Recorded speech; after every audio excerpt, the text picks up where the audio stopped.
Testing 1, 2, 3.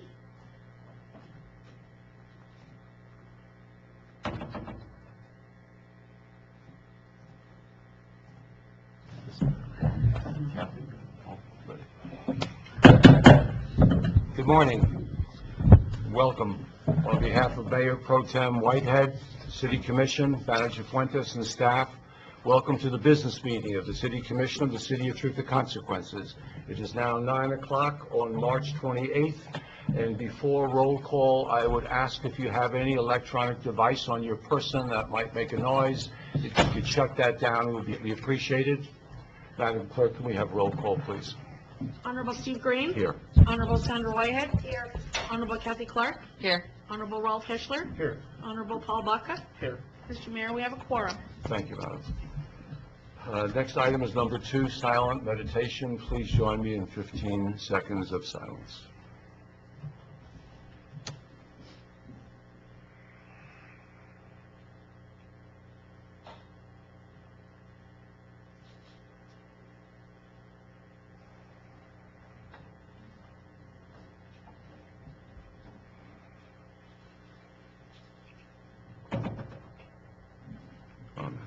Thank you.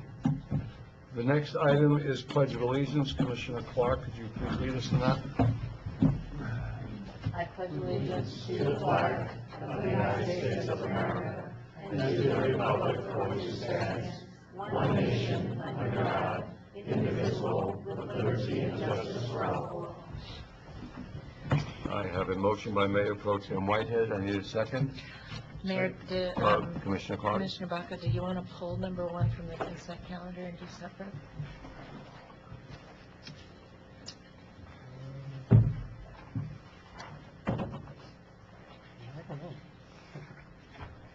You weren't here.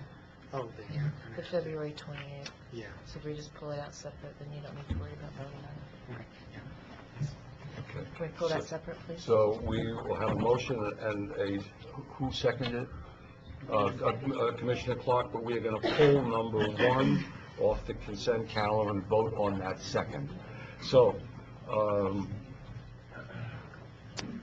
in favor, please signify by saying aye. Aye. Opposed? Carries unanimously. Thank you.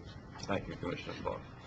The next item is number C, comments from the public. The 3-minute rule applies. If you'd like to address the commission, please come forward, state your name, your address, and if you have any information that you would like to make as a permanent part of the record of this meeting, please put it in the black box next to the microphone.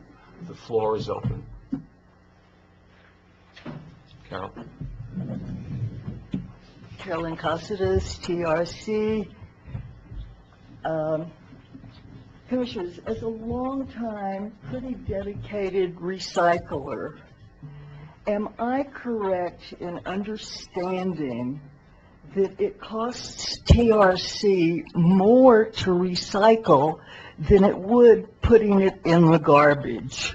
I really, and we pay more for our garbage than we should. Can anybody explain the right thing to do on that? Thank you. Thank you. Jagger, Mr. Guston. Good morning, Mayor, Commissioners. Juan, good morning. Renee, good morning. Jay, good morning. Chief, good morning. Ladies and gentlemen in the audience, I'm Kerry Jagger Guston, and I'm currently serving as your film liaison to the New Mexico Film Office. I haven't been here for a while, so I'm going to give you a real quick report this morning. In February, a film company requested help, T Group Productions, Culver City, California, requesting locations in TRC and Winston, New Mexico. Reality TV starring Ozzy and Jack Osbourne, titled Ozzy and Jack's World Detour. They were not going to block any traffic and planned to shoot on private property. I approved the permit and notified our city officials and our sheriff's department, but I never heard any more from them. Here at the end of March, students from the UNM's media school in Albuquerque requested help. They were filming at Elephant Butte Lake State Park. I turned the permit over to state officials at the park as they have their own jurisdiction for filming projects. And lastly, the State of New Mexico Film Office is celebrating 120 years of film here in New Mexico. The first film was in 1898, a 38-second short film at Isleta Pueblo. In 1968, the New Mexico legislature passed a law creating the Film Commission. Governor David Cargo was the leading force. New Mexico today is a go-to location for major filming. The just-released 12-strong film was shot entirely here in New Mexico, primarily in Alamogordo. The Rose, that filmed here in Tier C in Sierra County in 2017, starring Sybil Shepherd and Josh Brolin, is due to be released any time now. And I have a handout for you from the State Film Office, and I'll now stand for questions. Any questions by the commission on the report? Thank you. Thank you, Mayor. I do too. Appreciate it.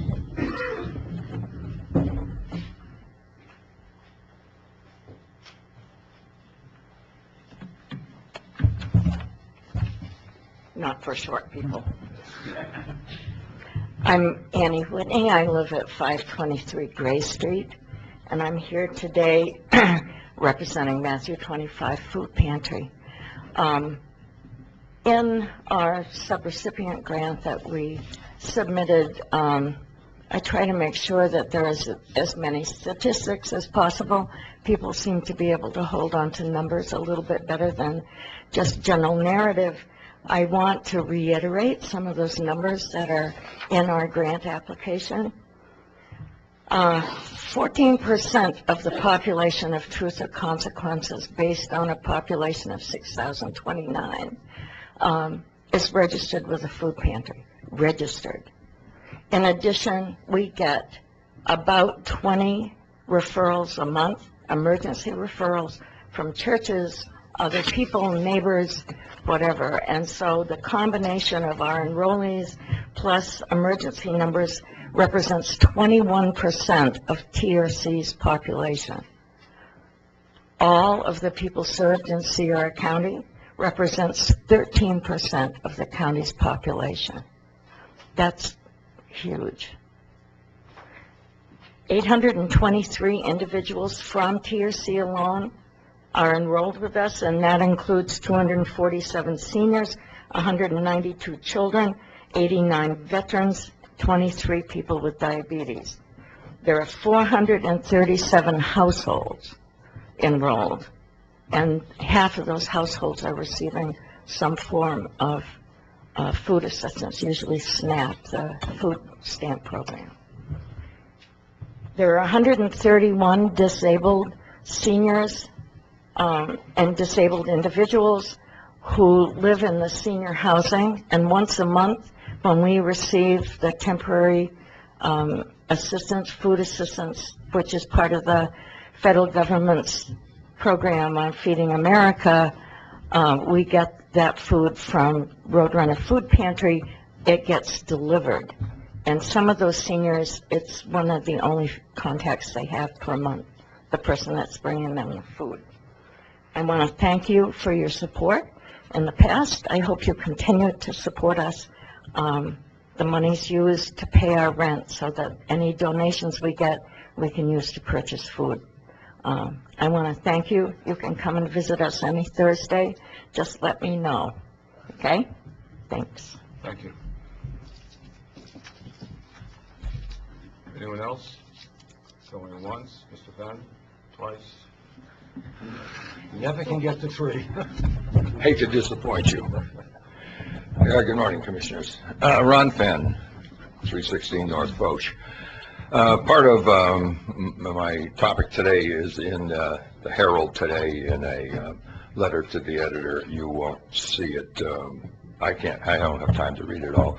I want to ask this commission, one of the findings that I made on IPRA is that in January of 2017, Mr. Fuentes' account for other contractual services paid $6,000 and $6,065 for two appraisals of properties, city properties, one being the Lee Bell Johnson Center and the other being the Chamber Building, the Chamber of Commerce Building. What I want to know is how many of you commissioners knew about the appraisal that cost $3,000 for the Lee Bell Johnson Center prior to the MOU that was issued in February of 2017 that gave Spaceport America free rent, because that appraisal, which should have been done in 2015 prior to the lease to Follow the Sun tours, according to state statute, was now being done, and it established a fair market rent of $4 a square foot. That is $19,548 a year for the Spaceport facility. That means that Follow the Sun tours underpaid by over $11,000, $11,500 for their 17-month stay in that position, because that appraisal had not been done. Who knew about this appraisal? And why was it done in 2017 and then not being used to determine a fair rent for that building? We are giving the building for free. This is the city's money. This belongs to the people.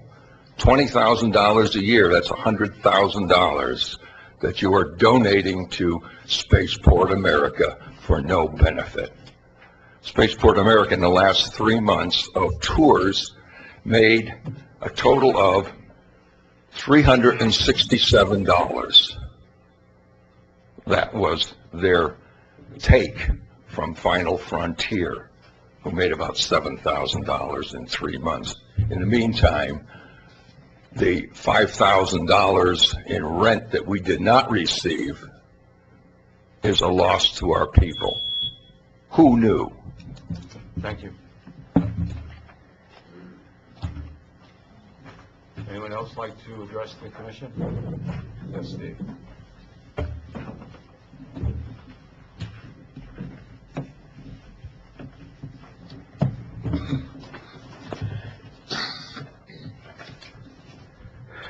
Hi, Steve Zeski, 1019 Parway.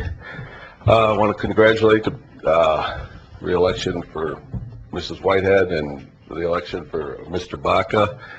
Also, I don't see the street guy here, Don Amijo, I think is his name. Is he here? Okay. Thank you, sir. We put a three-way stopover by Cooper and Golfview. Lester and Linden and McLean's and Tom Pastak, and all of us live up that way, and a lot of traffic coming through there from the shooting range and cutting through from Walmart over to Williamsburg, come through there under the interstate and go over to Morgan. A lot of traffic through there, and none of it was slowing down, and it's a dirt road, so we appreciate that.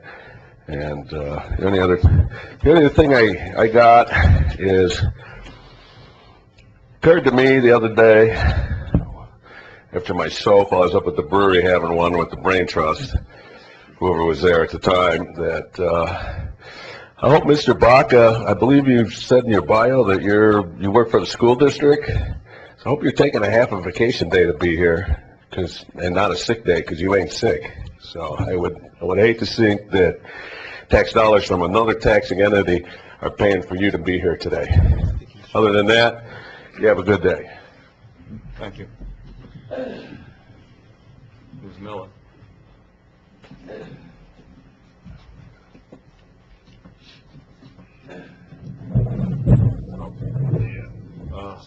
We have a technical problem. Please hold just for 1 second.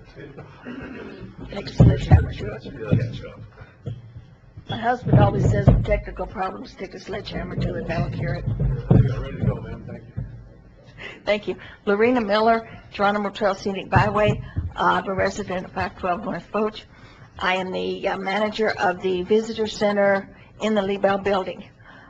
This past year, let's see, in 2017, we had over 1,000 more people visit than 2016. We were up 10% in our visitation. We get people from all over the world, a lot of them from Canada, United Kingdom, Spain, France, Germany, Russia, massive from Australia, New Zealand, China, Japan. They're all coming here. They want to soak in the hot water. They want to know what all there is to see. They spend a night or two. They go out. They spend money in the county. They eat. They buy gas. This is a great boost to our economy. Since the spaceport, Bridal Frontier Tours has started doing tours again, these people come in on Friday night, they sleep in our motels, they go on the tour on Saturday, they spend Saturday night, they sleep in our motels, they eat in our restaurants, they buy gas at our stations. This is a boon to the economy in this rural community, which is not very well off financially. I know that I have visited with a lot of these people from a lot of places. They love the town. A lot of them are wanting information about maybe retiring here, moving here. Beautiful weather, beautiful countryside, and it has been a great benefit to the county. We are all volunteers in the visitor center, and counting our volunteer hours at the going rate for volunteer services, we provide over $40,000 worth of benefit to the city just in time alone. Thank you. Thank you. Anybody else like to address the comments? Good morning, City Commissioners, City Manager, and our lovely young lady that does so much work in the office. Hans Townsend, Chamber of Commerce, Desert View Inn. And I just want to bring to everybody's attention on Saturday is the Chamber Banquet once again, our annual fundraiser, and we're hoping for a good turnout. Tickets on sale at Miners Claim at Sea Properties, and you can get them at the Chamber. It'll be in the paper, so hope to see some faces. And I wish you all a good day. Congratulations to our new commissioner, and hopefully we keep moving in the right direction. I loved seeing those trucks out there filling those potholes up. I think it was wonderful, and it certainly makes driving a lot easier. Have a good day, and thank you. Thank you. Anybody else? Yes, sir.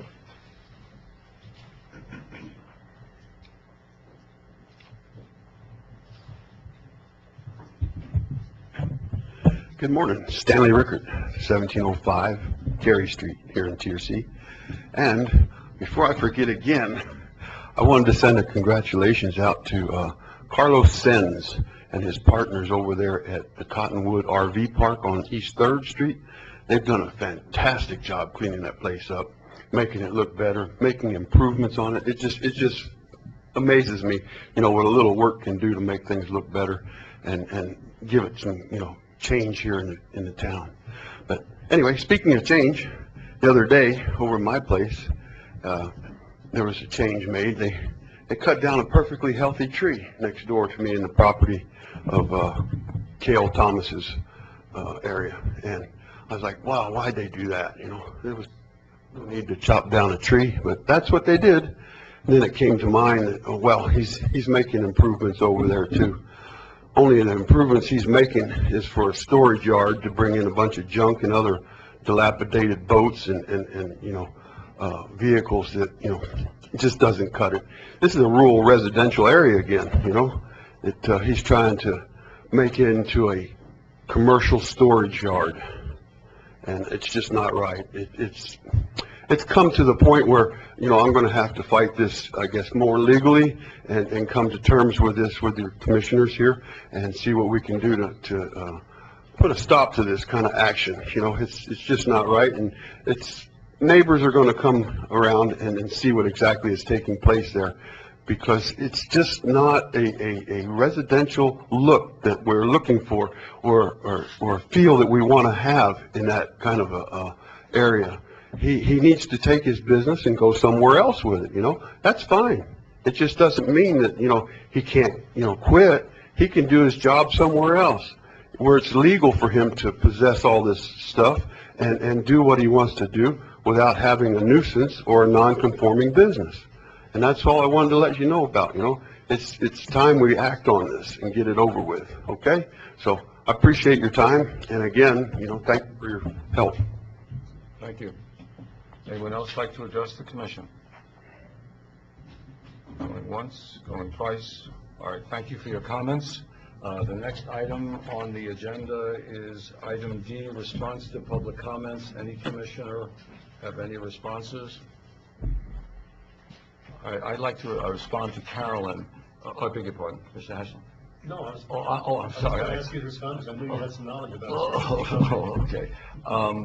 Give me 2 weeks and I will get you some numbers about recycling and the cost, since I am the co-chair of the TRC Sierra County Recycling Committee. But you mentioned also something about cost of taking our garbage down south, and we did an analysis. There's only one other game in town, and that's New Mexico Waste, Solid Waste. And I called them up and I asked them what their fees were, and we had numbers all over the board here. I think this might have been before you moved into the community. And it turns out that we are about $10 a month cheaper than private enterprise. If we went with private enterprise, we would put 12 people out of work, be at the mercy of someone else's pricing structure, and even with the 5% increase that we passed on our collection fee, we are still able to run that department, pay down the debt on the bond to Capital One, and still save our citizens $10 a month. There have people. That is the garbage. It's all part of the same, and I will get you the recycling numbers so you will be able to see them and then pass them on to other people who have had the same interest as you do. So give me 2 weeks at the next City Commission meeting. I will have that for you. Thank you. Appreciate it. Any other comments? Mr. Baca? Yes, sir. To the gentleman that was asking about my leave, I do use my annual leave to come over here, just so you know. Thank you. And I think that's kind of a great example of the height of service, where someone wants to serve their community and is willing to give up something to do that. So I appreciate that. Thank you. Anything else? All right, thank you very much. We will move on. The next item is item E, number 1, presentation and update on the J.A. Hodges Municipal Swimming Pool. Our 2 presenters will be Tammy Gardner and Don Armillo, our Public Works Director. But maybe Mr. Armillo doesn't want to join us. He has that much confidence in Tammy. I love it. That's great. Good morning, Mayor, Commissioners. I'm Tammy Gardner. I'm serving as the interim pool supervisor right now. I'm here to give you guys an inside look, an update on how everything's looking. A few key points of what we're going to be talking about today is the resurfacing project, the painting, the grounds, the pumps and the chemicals, personnel, and inspection. As you know, resurfacing, we closed the pool down for the winter for maintaining, mostly for resurfacing. That was required. It needed to be done. The pool was in pretty bad shape. I'll show you some pictures. The project started in December. As you know, it was during the holidays, so it took a little more time than it normally would have, but it was completed January 18th. The new lane tiles were done. The handrail, I don't know, some of you may know that it was broken. The handrail was fixed. New anchors and everything were installed. Here's some pictures of the old plaster. As you can see, it was definitely in need of resurfacing. There was a lot of chips and stuff in it. Here's just the project. You can see on the left is where they had completely removed all the old plaster and they put in the new tiles. On the right, you'll see where they were beginning the plastering. On the left, you can see it's all nice and shiny, all fresh and new. On the right is the picture of the new handrail that was installed. On the inside of the pool house, we've started a lot of different things. We've painted, and in this picture you can't see, they have already started painting the floors, but the walls are all painted. We didn't get an updated picture because we weren't allowed to walk on it yet, so we haven't gotten an updated picture of the floors, but the floors are definitely being painted as well. but the walls and the ceilings, I don't know, I'm sure from the moisture and everything, if you remember, if you've seen, the ceiling has been decaying, you know, moisture, peeling. On the outside, the eave was as well. It was peeling from when the dome is up. It has affected the eave of the pool house. They have redone that and patched up, done a lot of patchwork and repainted that as well. And on the outside wall, I don't know what street that is. Is it Daniels? I believe it's Daniels. That outside wall where the parking is, that wall is getting a fresh coat of paint as well.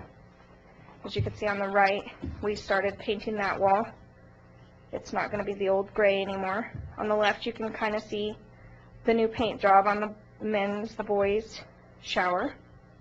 The grounds has been cleaned up quite a bit.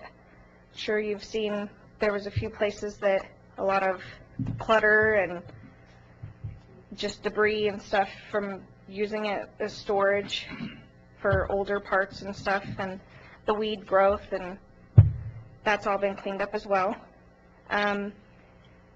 The shed around the blower was leaning, and they've put new supports on that, so it's nice and it looks a lot better than the leaning tower of whatever. As you can see, these are some before pictures of being cleaned up around parts of the pool and the shed as well, and we've gotten rid of a lot of this debris and stuff. The pump and the chemicals, we had Pool Pro come out and we had the pump serviced, and we went over a lot of things to do with the controllers and the chemical levels and stuff. The leak, there was a leak at the sensor, the temperature sensor, but when Pool Pro came, they took care of that. The chlorine pump was said to have been leaking, but it is working properly. It is working properly. We're having trouble with the acid pump right now, but we've been in close contact. I've been in close contact with Pool Pro, and they're helping me get that under control. It's just not feeding, so the pH level is a little off right now, but we're getting that under control. Here you can see this on the left is the area, it's on the pump of where the temperature sensor is. Just a couple pictures of our controllers. And we are also now hiring. We've been hiring for a couple months. We have me in there as the interim, and I've already gone and taken my CPO, which is the certified pool operator. We definitely have had a low turnout for applicants, so we're hoping by speaking today also that we can get the word out to get more people to come in and apply.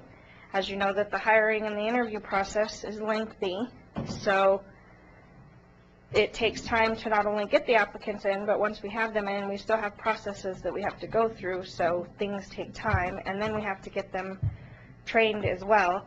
And due to the low number of applicants and the processes and stuff, it could affect the opening date, but we're hoping to still move forward. Well, we are moving forward, but we're hoping to get more applicants in to help with that as well. And the inspection is, I made contact with Katrina, and she will be here, Christy, sorry, not Katrina, Christy, and she'll be here April 6th for her inspection. We're very confident that we're going to pass the inspection. Everything looks good. We're in the right track of getting everything in order and ready to go. The inspection, the results of the inspection will be available for review upon request. It's available for anybody that would like to know, is interested. And thank you if you have any questions. Thank you very much. Any questions? Concerns? I have a couple of questions. How many lifeguards do we need to have the pool eligible to be open, legally, that you can open? Legally, we need, there's supposed to be 2 lifeguards on duty minimum at all times. We're going by the 1 to 20, so 2 lifeguards to every 40 people. in the pool. Yes, sir. Do we have any lifeguards signed up yet? We've gone through the application process and we've done some interviews. We're just after the interview process, the Okay. reference checks and stuff. All right. I'd just like to, I had a phone call last night from Destiny Mitchell, who used to be involved in the pool and is still the coach of the swim team, Tiger Sharks. And she reminded me a couple things. Emily, and I just wanted to throw this out there. There is an initiative at the high school being pushed by some parents to get a high school swim team. And also the fact that our pool is so big that it doesn't qualify to have swim meets, because the swim meets are 25 yards and we're bigger than 25 yards. But also there is something called a bulkhead, and depending upon which way you go, it might be $10,000, it might be $25,000.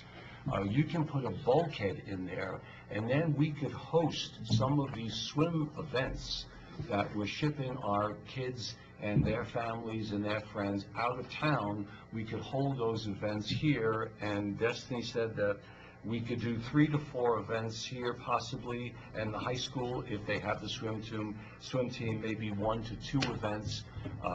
We could use it, get some money, a little bit ticket sales, have a food vendor out there, and it's just something I just thought maybe at the Park and Rec meeting, maybe we should do some investigation. If Manager Fuentes feels it's appropriate, that this is something we should just look at, maybe ask Destiny to come to a meeting, because she's done some research already. It just seems, and also the big thing is, there seems to be a little bit of push and shove between lap swimmers and aerobic swimmers, and with the bulkhead, they wouldn't be bumping into one another and everyone have their portion of the pool. I just thought that, I was glad to get a phone call last night, and I just wanted to give you that information. Thank you. Thank you. Any other things from the commission? Thank you very much. Well, just real quick, I just want to commend TJ, Tracy Johnson, of course, and Tammy for the work that they've done at the pool. And I do want to highlight and just emphasize that while they're tweaking the issue regarding the chemicals on the pH, we do need some hires, and we want to kind of get that word out, emphasize it. Obviously, that will affect the opening date. But with the kids coming out on summer, hopefully we don't have to wait until then. So if anybody's out there that's willing, that knows somebody to apply for the lifeguards, please contact Tammy and Tracy Johnson. So I just want to thank them for the work they've done. I think it's coming along very nice. Thank you. Thank you. Thank you. The next presentation is number 2, an update on the Cook Water Station project in Colonias application.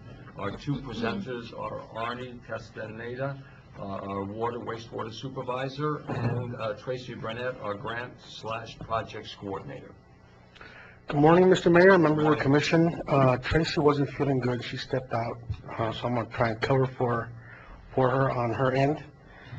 We had attended a meeting for the Colonias Infrastructure Board, and we made a presentation on our project for our Cook Street rehabilitation. The project includes a new storage tank, a 300,000 gallon storage tank. There is currently a 200,000 gallon storage tank, so this would bring us up to about 500,000 gallons in storage.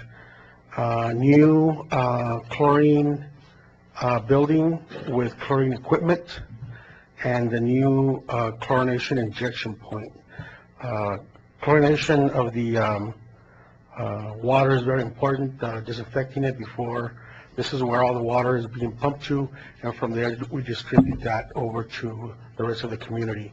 So it's very important that we keep up to date with the equipment and the chlorination injection point. So we made a presentation on the project itself. We also requested a waiver. One of our projects, phase 2B, by this point we should have 50% expenditures on that project. we have about 10% on it. Phase 1 took a little longer to get off the ground, which trickled down to Phase 2A and then Phase 2B.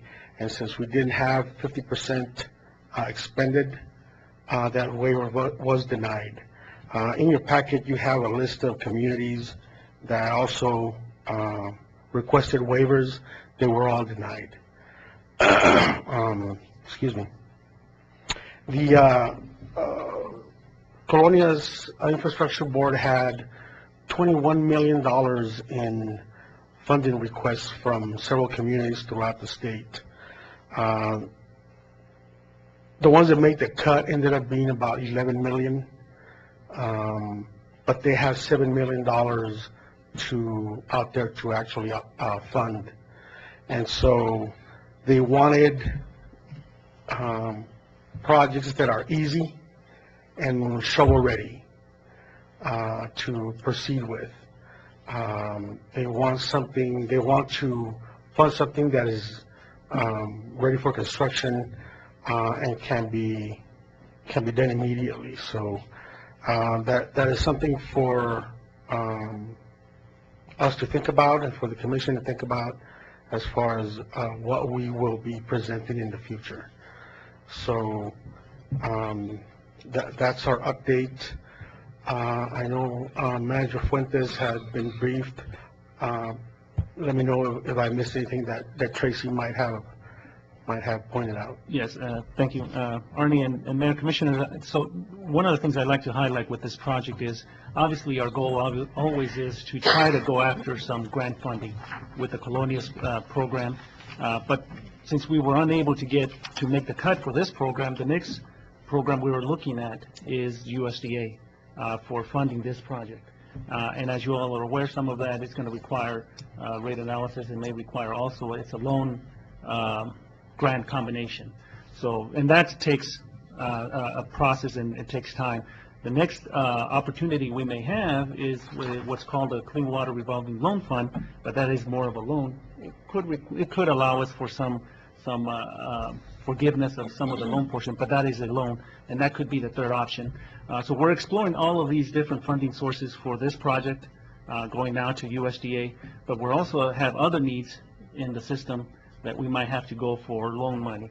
And unfortunately, grant money, as Arnie pointed out, $21 million in requests, for 11 million made the cut, but now only 7 million are actually funding are going to be able to be allocated. So everybody's fighting for that grant funding, and there's not a lot of that out there. So eventually, we're going to have to approach the commission, depending on the project that we identify, a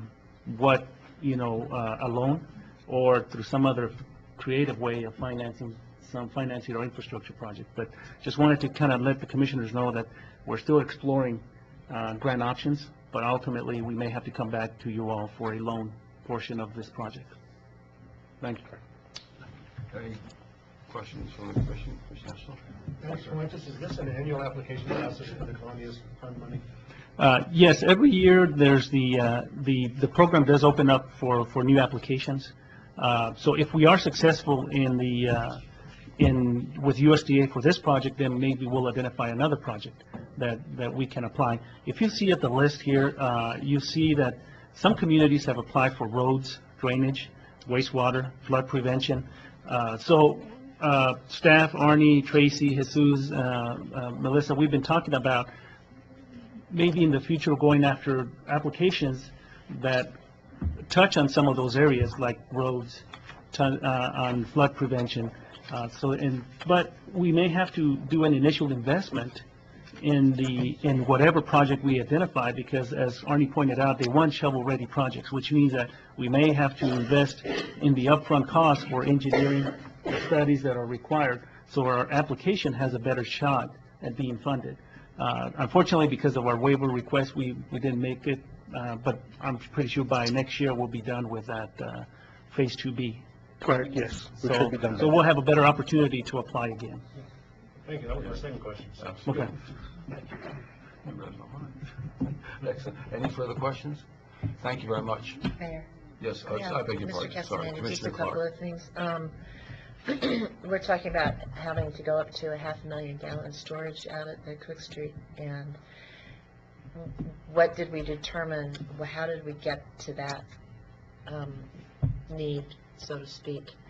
And it seems to me a long time ago we had mentioned maybe looking at ultraviolet as also the main alternative for cleaning the water, and then the chlorine is the backup. And did I misunderstand something with that one? And also, I think that I did have an opportunity to talk with Tracy, and I did understand that we had to have 50% of the other projects with the Colonias already completed before this would have been monies that they would have considered for us again. Does that make sense? Yes, to answer your first question, all our well fields pump into Cook Station. Yeah. And at the time that, I'm assuming at the time that they built it, 200,000 gallons of storage was adequate. As the system grows, and there hasn't been much growth in Tier C, but it has grown somewhat. And so the pumps that we have at Cook Street were oversized a bit for the future. However, with the 200,000 gallon storage, the pumps will pump it immediately out of that tank. And so consequently, the pumps are coming on and off quickly because they're bigger. So when we add storage to it, now the pumps don't come on as much, thus saving the life of the pump, and adding additional storage. So it's a multi-section advantage that we would have with additional storage. The disinfection and UV light, you might be confusing that with our wastewater treatment, where we did install UV light in lieu of chlorination. That was done. On the water side, you can use UV. It's not as practical as it is in the wastewater side, but I think that's maybe the confusion was there. And your third question was? It was just a comment about having the wastewater project with Colonias only less than 50% completed, so that was kind of what the issue was, wasn't it?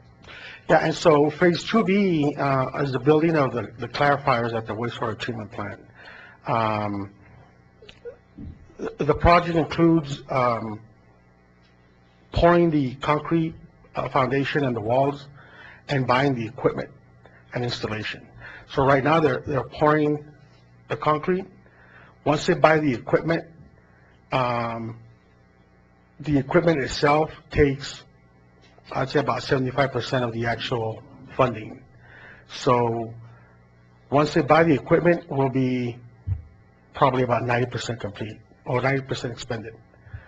So by this time next year, that shouldn't be a problem as far as that goes. Yeah.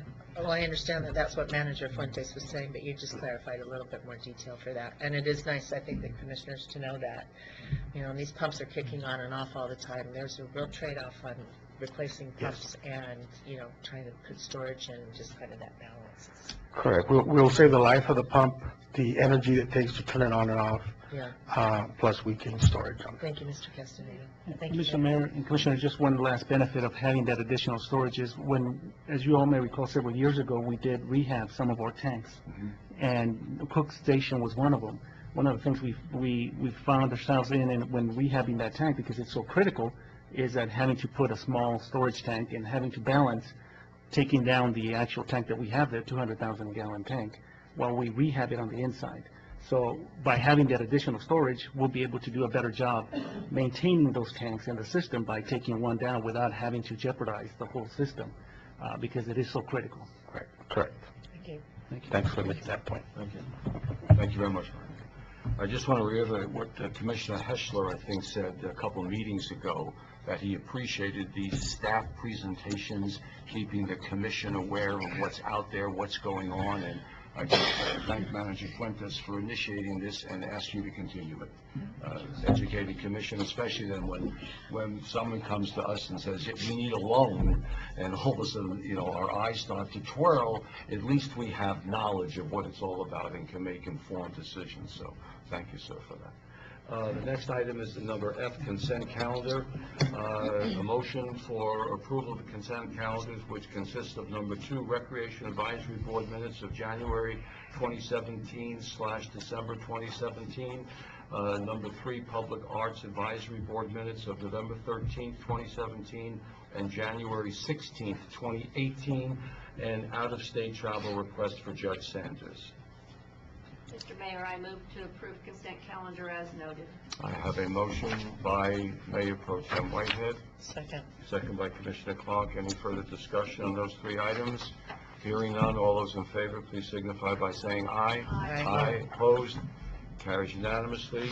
The next item on the consent calendar is number 1, City Commission regular minutes, February 28th, 2018. Mr. Mayor, I move to approve item F1 on the consent calendar. I have a motion by Mayor Pro Tem Whitehead, second by I'll second. Commissioner Clark. Any further discussion? Hearing none, all those in favor, please signify by saying aye. Aye. Aye. Opposed? Carries.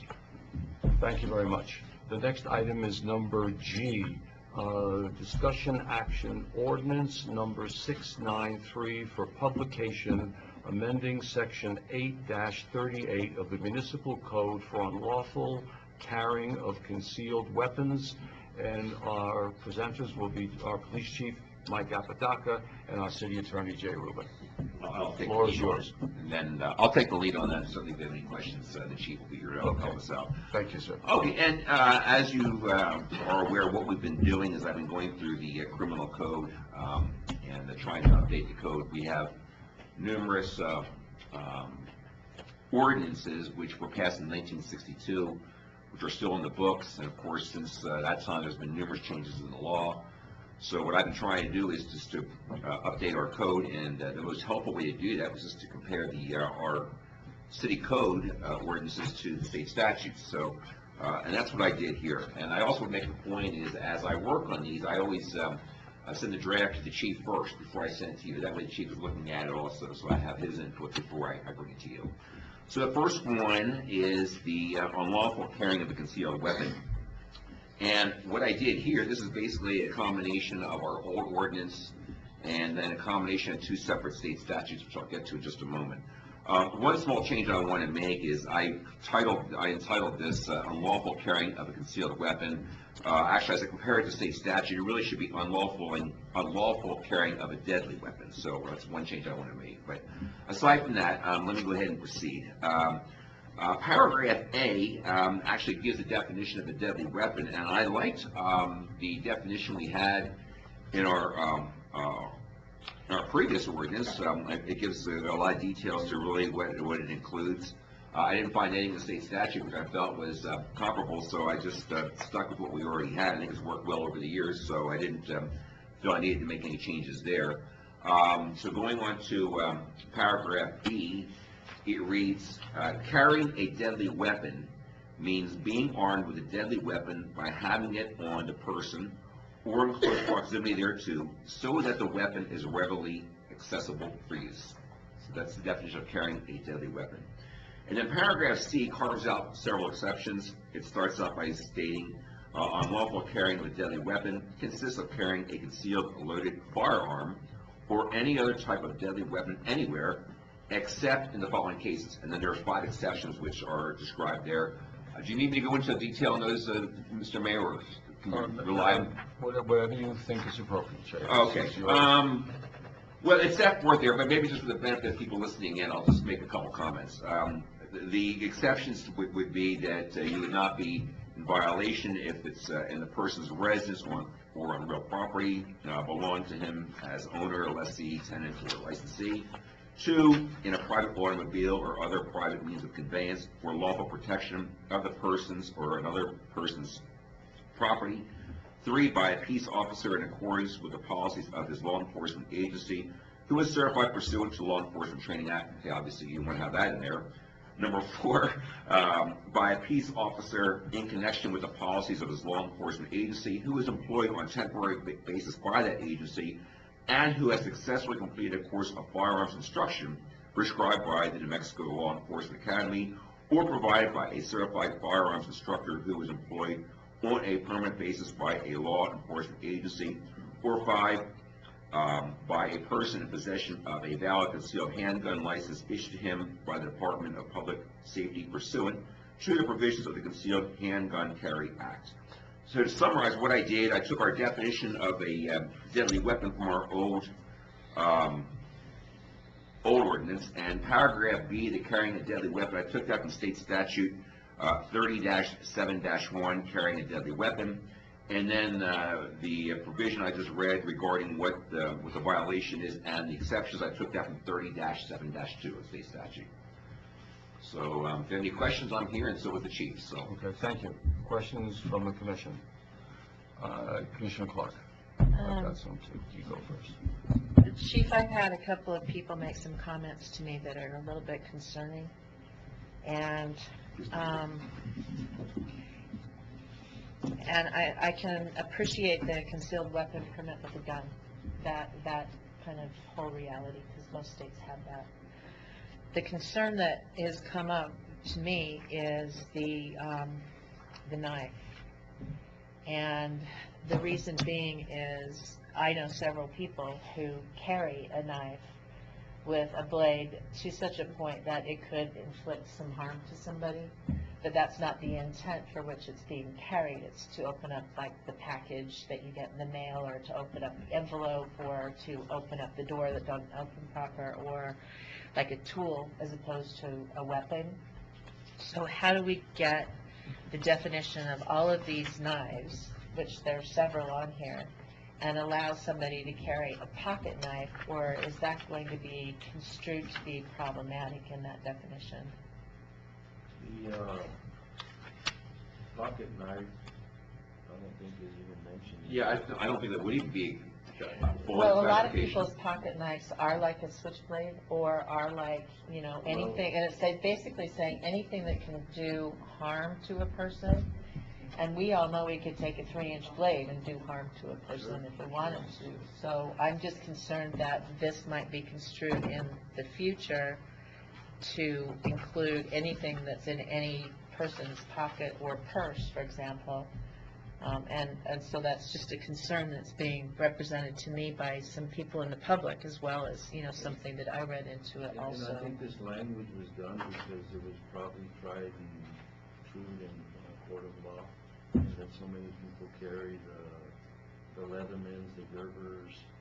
The Swiss for Army tools. knives, so, you know, I mean, Exactly, I do myself. For so. tools, and I think that's why it was excluded on this definition of Do you- concealed weapons. So you feel that is excluded, even though Yes, ma'am. every other knife is included in here? Yes, ma'am, and then when it comes to the folding blades, the state statute specifies blade lengths, which is not in here, but as long as it's obviously a pocket knife, it doesn't have a quick release to flip open, which would describe it as a switchblade, then I think that they've left that out for that particular reason.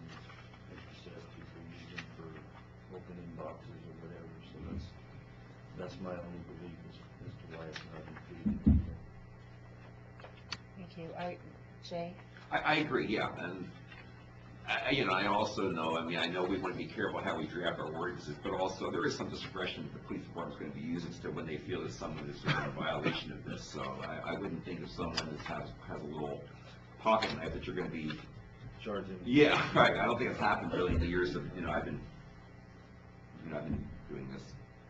Yeah, thank you. That's just, I'm still concerned with that because, you know, we may have a different police chief in 15, 20 years, and it can be read entirely different. And I agree. I understand that. I know I'm not just lie on the fact that it's because I'm here and Mike's here. That's not going to be a problem. I understand. You have to look at the future on that. I understand. But I think we do have this pretty well covered as to what would not be included in this. Thank you. Commissioner Henderson? And to carry that one step further, Chief, a lot of people now carry tactical knives, and tactical knives, you can pull out, you can open the blade with one thumb, basically, and a lot of people carry them as a tool, but how is that construed as far as this ordinance goes? If it has the rapid open blade, it falls under, because it talks about that in here, about rapid deploying blade opening. So tactical knife in your pocket, if it has the little lever on there that just takes a little slight touch to open it up, I would consider that illegal by this definition. Okay. I know a lot of law-abiding citizens that carry that knife.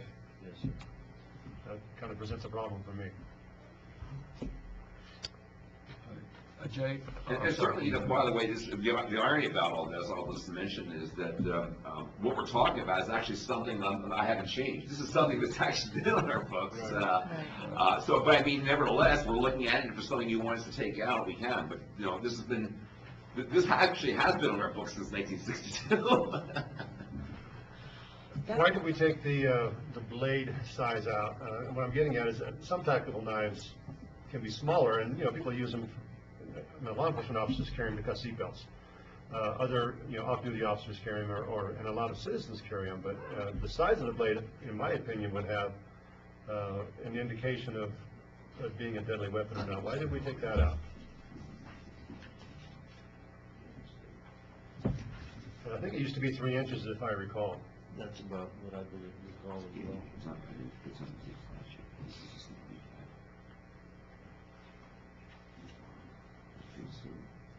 So what's the suggestion, Commissioner? What did you want to delete?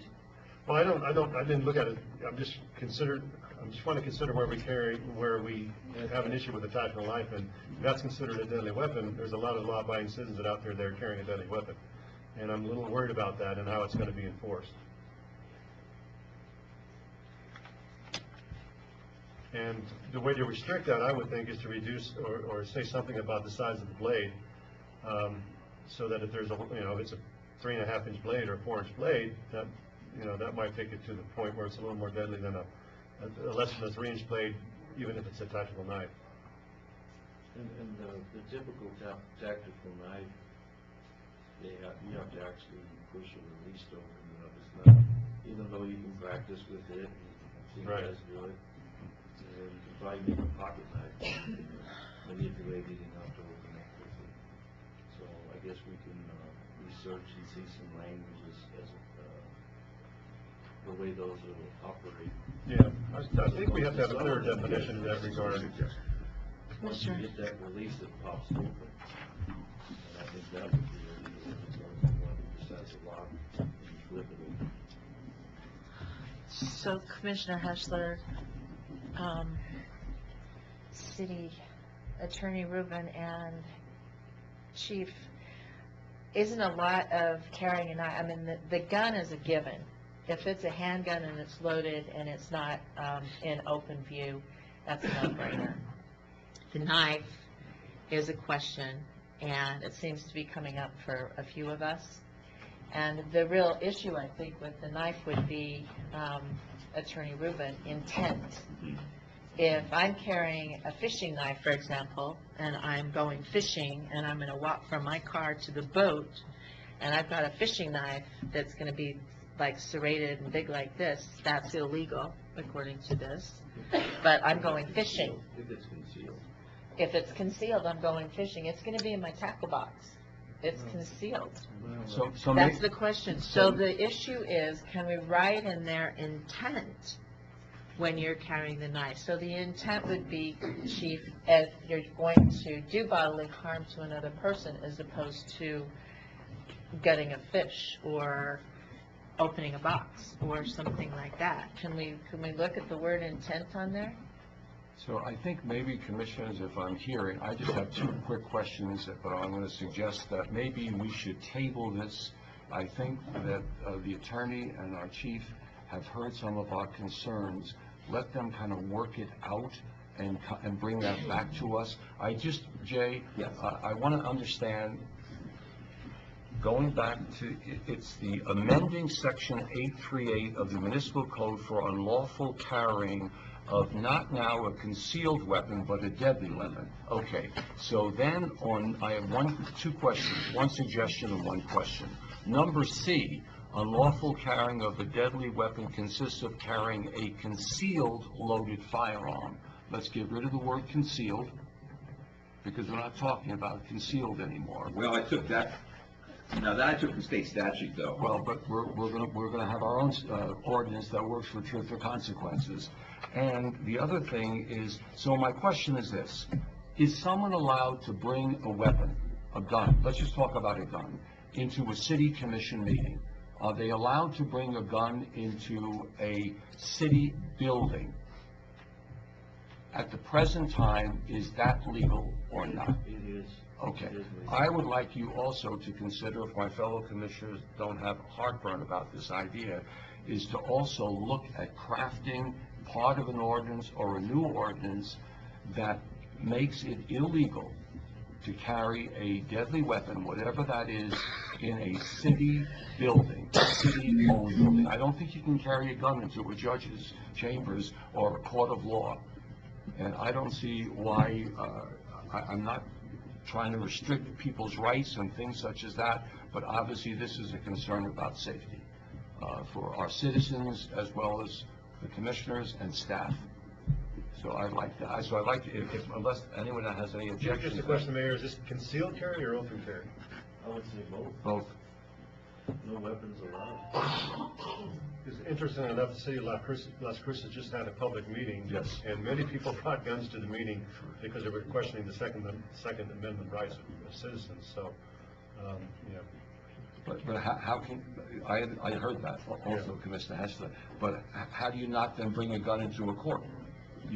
Judge Sanders, am I correct? You can't bring a gun into a district courthouse? If it's not on the books, I can't enforce it. That's gonna have metal detectors, I think. That's something that's really touchy, though. Yeah, I understand. I mean, you know, we're looking for safety.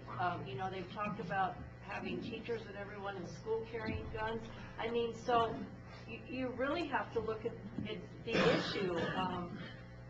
You know, that's going to take a lot of thought process and a lot of legal, so that we don't take away from, you know, anyone out there that, you know, there's a lot. We live in a community where people like to hunt. You know, that's their sport. That, you know, so what are we doing? You know, I understand. I don't like guns. I'm a person that don't like guns, but I have a family that loves the sport. You know, and so, I mean, again, I don't think guns should be brought into a municipal building, a place where, you know, I mean, leave them in your vehicle. If they're safe in your vehicle, leave them there. You don't need to carry it on you. But then, you know, are we taking away from individuals that have the right to do that? So we really, really need to think hard and long about I know this. at the district court level, they're not allowed. So whatever the district court's doing, been a procedure for many, many years that guns are prohibited. You need it, Mike, please get closer to the mic when you're talking. Guns are prohibited in the district courts and has been for years. They have court security, they have the metal detectors, and any weapons or anything that may be construed as confiscated and kept until they leave, or they can take them and secure them in your vehicle. So that's been the practice of the district court for as long as I can remember. So unless there's other concerns, I would like to make a motion that we table ordinance number 693 and ask, if I may, Manager Fuentes, staff and police chief and Attorney Rubin to work with Manager Fuentes, and you've heard our concerns, and see if you can present in a timely fashion back to us an ordinance that will have less conversation attached to it, shall we say. Okay, we'll do some research on that. That is my motion. I second that I motion. have a second by Mayor Pro Tem Whitehead. Any further discussion? Hearing none, all those in favor, please signify by saying aye. Aye. Aye, opposed? Thank you, it carries unanimously. And thank you, gentlemen, for the work you put into this. We appreciate that. Okay. Number 2 is discussion action ordinance number 694 for publication amending section 8-39 of the municipal code for negligent use of a deadly weapon, and our presenters are the same. Okay, and again, I'll take the lead. Once again, here I have gone by the fact that I was using the state statute as a guide. There's a comparable statute 30-7-4 defined as negligent use of a deadly weapon, and that's what we have here, section 8-39. So it starts out paragraph A, and I'll read this aloud. Negligent use of a deadly weapon consists of 1. Carrying a firearm while under the influence of an intoxicant or narcotic. Number 2, endangering the safety of another by handling or using a firearm or other deadly weapon in a negligent manner. Or 3, discharging a firearm within 150 yards of a dwelling or building, not including abandoned or vacated buildings on public lands during hunting seasons, without the permission of the owner or lessees thereof. That's paragraph A. Now, let me tell you what's not in there. I gave you a copy of the state statute, and there is another instance of a negligent use of a deadly weapon in the state statute, and it reads, negligent use of a deadly weapon consists of discharging a firearm into any building or vehicle or so as to knowingly endanger a person or his property. I originally had that in there, but when I checked with the chief, he pointed out to me that there's already a state statute, 30-3-8, shooting at a dwelling or occupied building, or shooting at or from a motor vehicle, and that's a felony. So we thought it was appropriate not to have that in this particular ordinance, because we only deal with misdemeanors here. So so my proposed draft does not have that other characterization. Keeping that in mind, paragraph B, I need to make one change here. It really should read provisions of paragraphs 2 and 3, because again, I took out the old paragraph 1, so it really should read, the provisions of paragraph 2 and 3 of subsection A of this section shall not apply to a peace officer or other public employee who is required or authorized by law to carry or use a firearm in the course of his employment, and who carries, handles, uses, or discharges a firearm while lawfully engaged in carrying out the duties of his office or employment. And then paragraph C, the exceptions from criminal liability provided for in subsection B of the section shall not preclude or affect civil liability for the same conduct. And then D reads, it shall not be a violation of this section for a person to discharge a weapon during a special event when such person has obtained the prior written permission from the city manager or chief of police. That's not actually in the state statute, but it is in our current code, and I kind of like the way it read, so I just kept it in there for your discussion. So that's what we have. Okay, thank you. Questions from the commission? Concerns? Hearing none, then I will thank you. Again, gentlemen, I will stand for a motion for approval.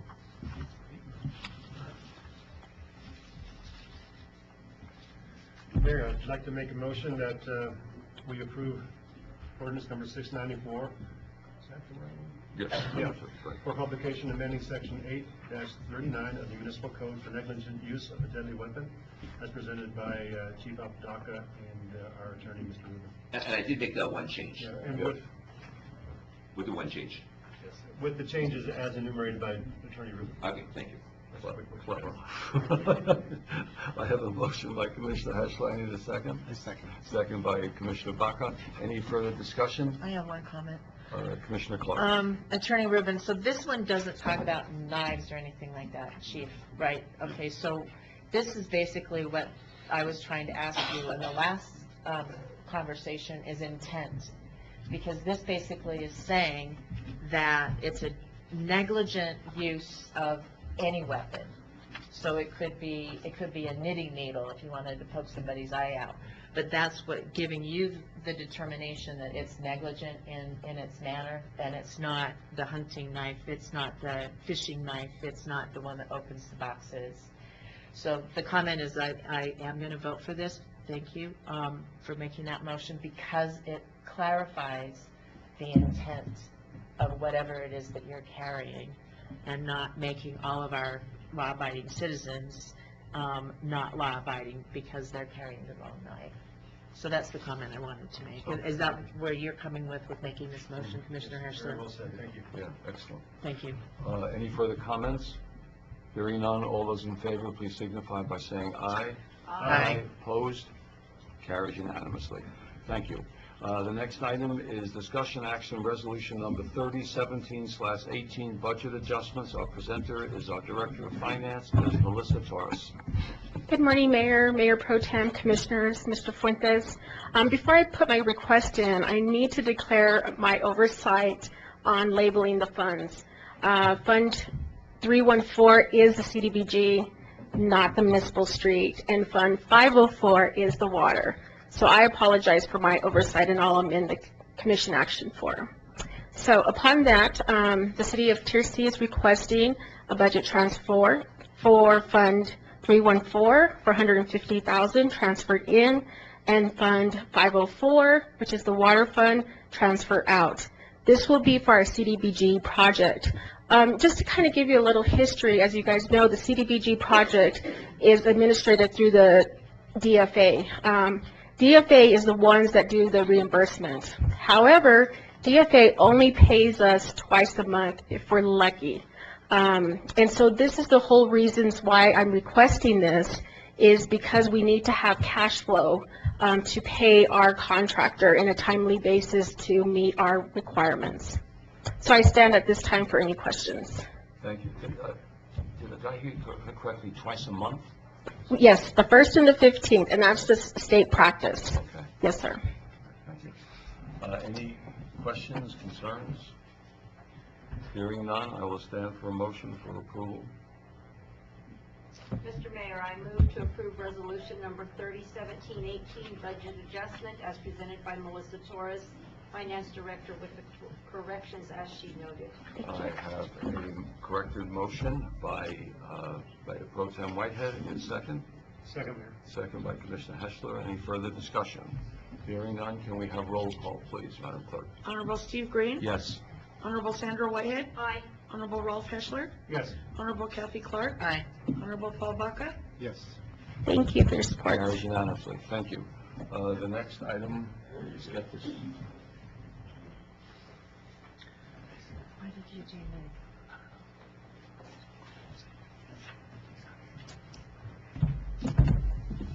The next item will be a public hearing on it's item H1, discussion action appeal of resolution number 2417/18 for Eugene Kent regarding property at Lot 11, Block 76, original town site.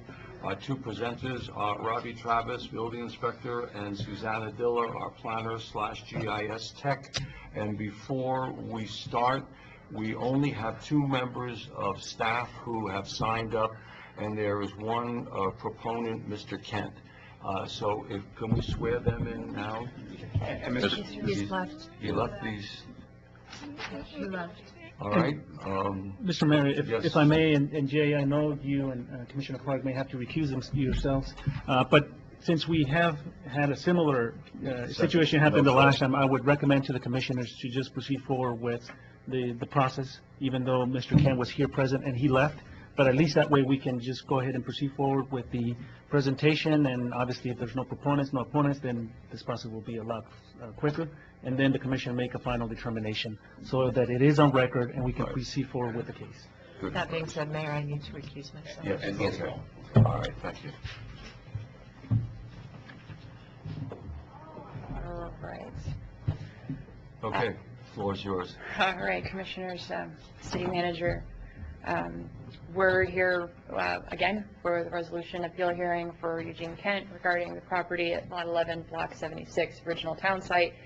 I think you've all been apprised of why we're here for a second time. Mr. Kent was notified in writing that he needed to be here, apparently came, signed in, and isn't still here. So resolution 2417-18 to abate a dangerous structure at this property was passed on February 28th of this year. Mr. Kent was appealing the resolution because he intends to remove the structure by himself, which as of this date he has not done. Staff recommendation is to deny the appeal and proceed with the foreclosure process, the cleanup and removal of this building. Thank you. Any questions? I have, in the information that the commission was given, Mr. Mayor, and I apologize again, I think if we can follow the oath as well. oh, you want to still do Yes, it? yes, Oh, okay. and that way it's all documented that we're following the Bayard-Shaw process, even though Okay. they're not present. Okay, could you please swear in? Thank you. Please raise your right hand. Do you swear to tell the truth, the whole truth, and nothing but the truth? Thank you. We have a document signed by Mr. Kent. I understand my appeal hearing will be scheduled for 3/28/2018, and that failure to attend the hearing will result in the immediate dismissal of my appeal. So that appeal then has gone away, and I would then stand for a motion, correct me, Manager Fuentes, since we have no legal advice here, if I'm wrong, to implement the original order. Would that be, I believe that action was taken at the last meeting. so there's no action required then? Well, Mr. Mayor, and again, the reason being that at the last, at the meeting, because he wasn't present, and he required, we're going through this whole process. I don't think it would hurt to just reaffirm the Commissioner's prior action, being that Mr. Kent is absent, and he was present here, so he's fully aware that we were having this appeal process. So I would recommend the Commissioner just to reaffirm prior action. Okay, so I will stand for a motion for that, please. Mr. Mayor, I move to approve resolution number 241718 for the Eugene Kent regarding property at Lot 11, Block 76, original town site, and with the prior action that was taken. I have a motion by Mayor Pro Tem Whitehead, second by Commissioner Heschler. Is there any further discussion? Hearing none. Madam Clerk, do we need a roll call on this, just a regular vote? Regular vote? All those in favor, please signify by saying aye. Aye. Aye. Opposed? Carries unanimously. Let us wait until we get back to full staff here. Okay. Thank you.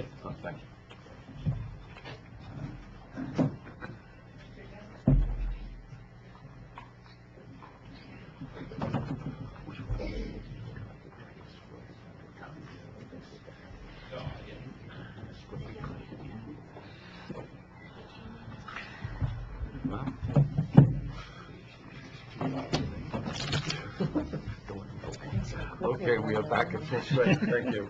The next item on the agenda is under new business. Number 1, discussion action, request to close the number C field at Luis Armijo Park for the recommendation of the Parks and Recreation Advisory Board. And our presenter is O.J. Heffler, our Parks Manager.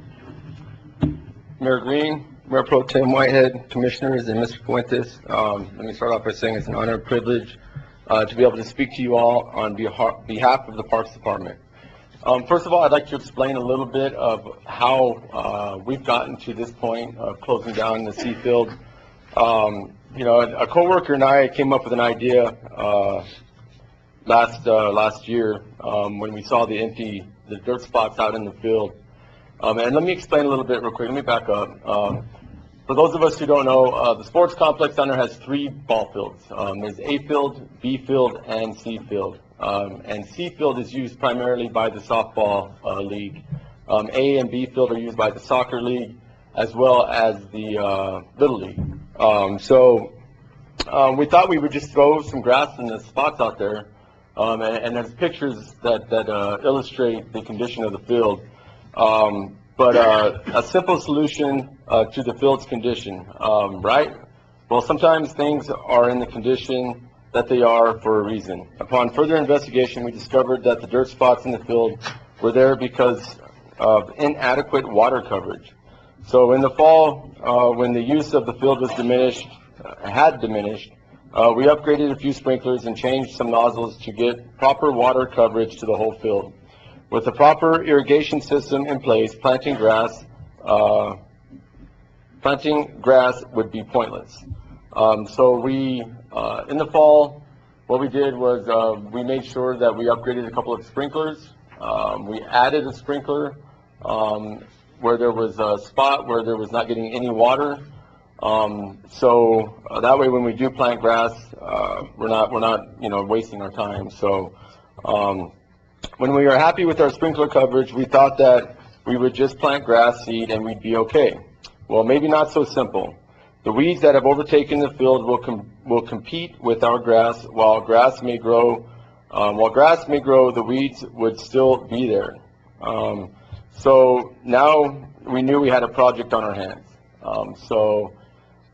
In order to get rid of the weeds, we feel we're going to have to till the entire field and start from scratch.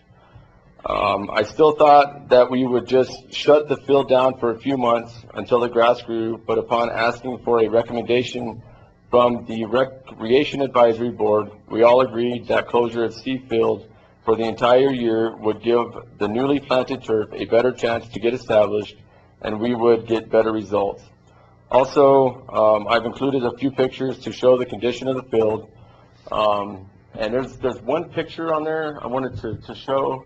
I think it's, if we can back right there, back up right there, the infield. You can see how over the years, the infield has gotten larger and larger, and the outfield has actually gotten really small. So the grass line right there should be 60 feet from the pitcher's mound, and it should be in a half circle.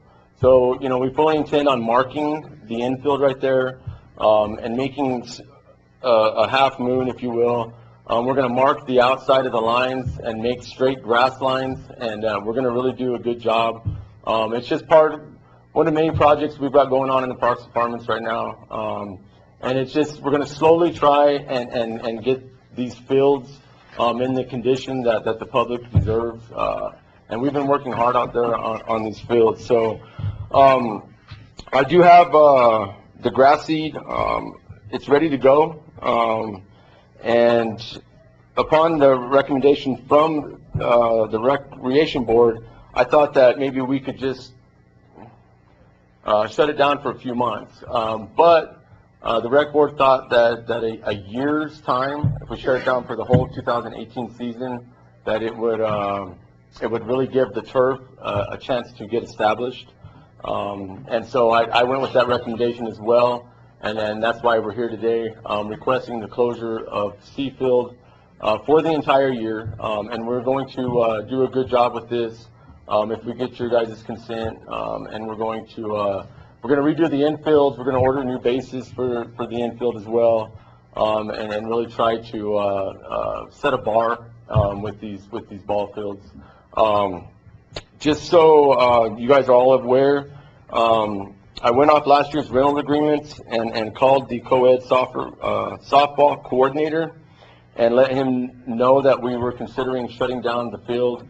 And I've also called and spoke with the soccer and Little League coordinators, and we're all going to work together this year, try to work together the best we can, and we're going to share A and B fields this year. And one thing that when I spoke with Little League coordinator, after April 14th is the last day for the soccer league. After that time, the Little League coordinator is going to work with the softball coordinator, and they're going to only use the field. The softball people use A field Friday and Saturday evenings. And Monday through Thursday is when the Little League will be using the A field for practice. So it sounds like we have it all worked out, and I'll be kind of facilitating this year. So we are requesting the closure of C Field for the 2018 season. Thank you for your presentation. Any questions, concerns from the commission? Question. Manager Fuentes, it sounds like the Recreation Board is doing what they need to be doing, that you guys have really, worked together to try to make this thing happen and make everybody work. The question is why is it in front of us? Why didn't they just, do we have to approve the closure of that C field? Mr. Mayor and Commissioner Clark, again, as an advisory board, they make recommendations. So just as a courtesy? As a courtesy, and that way everybody's on the same page in case there's some complaints. The commissioner is fully aware. And I want to commend OJ and his staff for kind of taking the initiative and kind of trying something different. As you can see, the condition of the field is in It's dire pretty need of. deplorable. It is, and so, there's a lot of work to be done out there, but I do want to commend for their, approach and kind of just tackling, getting the bull by the horns, and this is a required, recommendation, so hopefully this will, improve, give us the chances of making improvements to the field, so, but it is a courtesy, we just wanted to make sure everybody's on board with the idea. Mr. Mayor? Yes. Mr. Heschler, has this been relayed to the public, the people that use the fields, that this is something that you guys have decided to do to improve the fields, or is this something that we're just totally today, if the Latino No. is going to know and we're going to close it? Mrs. Whitehead, I went off last year's rental agreements, and I talked to all the coordinators. So, I mean, I've talked to the Little League coordinator, I've talked to the soccer coordinator, and I've spoken with the softball coordinator as well. Well in advance, I actually started talking to the softball coordinator. His name's Rick O'Neill, and I actually talked to him a couple of months ago for the first time to give him a heads up that we were thinking about doing this. And then I spoke to them all again yesterday to make sure we're all on the same page, because I know how sometimes, people feel like they have the right to that field, and based off the rental agreements, they do, but we're all going to work together this year, and we're going to try and do this without any conflict, so, yes, ma'am. Yes, ma'am. Okay, any further concerns, questions? I'll make a motion that we go ahead with this. I have a motion by Commissioner Clark And I second and a that. second by Mayor Pro Tem Whitehead. Any further discussion? Hearing none, all those in favor, please signify by saying aye. Aye. Opposed, carries unanimously. Thank you very much, and thank you, OJ, for your presentation. Number 2, discussion action, lodging tax guidelines. I think that's going to be presented by Jake Forstner, who is the chair of the Lodging Tax Advisory Board. And the vice chair, I believe. Oh, I beg your pardon. And the vice chair.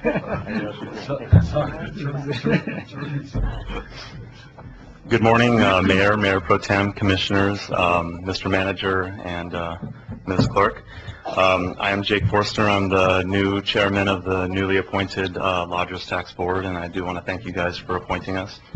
We are a new board, but we are very excited and committed to making sure that awards are given to for the purpose of putting heads on beds. So we're real excited to tackle that.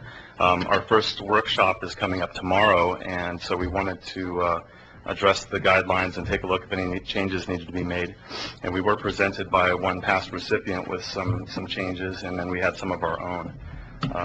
So I believe you have in your packet an amended version of the guidelines showing what we're looking for.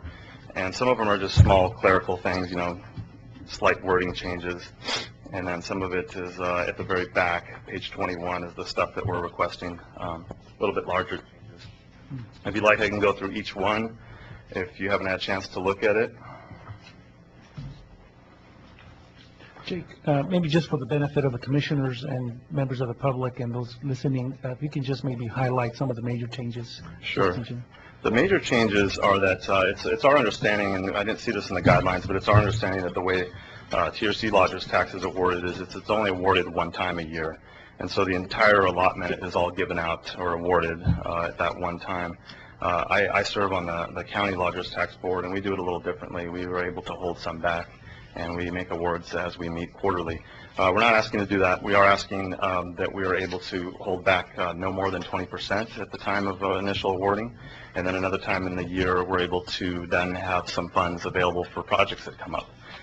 Just an example, the Spaceport Virgin Galactic launch is one that could possibly pop up with very little notice, and we would have no way to divert lodgers tax to a nonprofit to, support that event. That's just an example. There could be many other things. The other request is that we're asking that unawarded or unspent funds that are gone through our board, we're able to roll over to the next year. Right now, we couldn't really decipher in our last meeting whether those unspent or unawarded funds go back to the city to be used at their discretion or whether they do come back to this board. So we, unsure on which it was, we added that in. Just that way, we have a little bit of money left over that if something comes up, rather than having to wait for a whole other fiscal year, we can make awards later. So those are the two big ones. The rest are pretty much just small little changes to wording throughout the guidelines. Can I interrupt you for Yes. just a minute? Attorney Rubin, I'm questioning whether I should stay here for this conversation or if I should recuse myself. I know normally we can vote on the allocation of lodger's tax, but because I pay lodger's tax, I don't know if there's a conflict here, and I didn't catch it before I came to the meeting. Would you feel? Manager's saying that it's just guidelines, not necessarily rules. Yeah, I don't think there's a problem as far as that's concerned. I mean, if we got to a point where it was actually, we were taking action that's going to directly affect your, financial position, that would be something else. But I don't see You it don't as a see problem. that? I don't. Will you keep an eye out that? Yes, I'm glad you brought that to my attention. Thank you, Mayor. Thank you, Manager. Sorry, go ahead. Oh, no worries. So those are the two, no worries at all, I understand. Those are the two, slightly large things we were asking, and we just couldn't find them in the guidelines, so I wanted to see if that would be a problem, that we hold back funds and be able to award later in the year in case something came up. Little things throughout are just changing little wording, like it says, you must submit a certificate of your nonprofit status. We just added the word current because some recipients were asked year after year, even though it didn't say in the guidelines that it needed to be current. On page 6, we're asking that you change, I think it used to say no less than 75% must be spent outside, and we added no less than 75% of advertising must be spent outside. That way, recipients could possibly use local vendors for other non-advertising things, like promotional items, T-shirts, things like that. Encourages them to spend the money locally. But advertising is still 75% out. Page 9, tiny little ad of the script, adding the word script after radio advertisement. That way they don't have to turn in the ad itself, a recording, but just the script of the recording. This was a request on page 11 that invoices, checks, and form amounts that don't match, just include an explanation. For example, let's say they asked for $500 for an ad. Ad ended up costing $525, and the recipient spent $25 of their own money. They're obviously not going to match. The invoice isn't going to match the check, isn't going to match the award. So we added just a clause in there that allows that. That way it doesn't ruin the whole transaction, and just, signifies that they're going to be paying the rest themselves. Page 13, there was a whole clause about T-shirts being 50% of the total amount funded, and also other promotional items 20%, which the way we read it sounded like 70% of their award could be promotional. Didn't make sense to us. So we added T-shirts in with the other promotional items and capped it at 20%. That way the rest is used for advertising versus just promotional items. And that is it. And then the two major, larger requests that I spoke about earlier. Thank you for your time and your new board. We wish you well. Bright future, exciting times. Concerns, questions? I've got a couple, Jake and Teresa. Let me start. And these are just questions. On page 7, no less than 75% of advertising budget, print, internet, TV, and radio. Do we need to put down billboards there? Sure, yeah, we were worried about just saying advertising, so in the meeting. Sure. I'd like to see the word billboards added on that one. Yes. I'll try to be real quick here.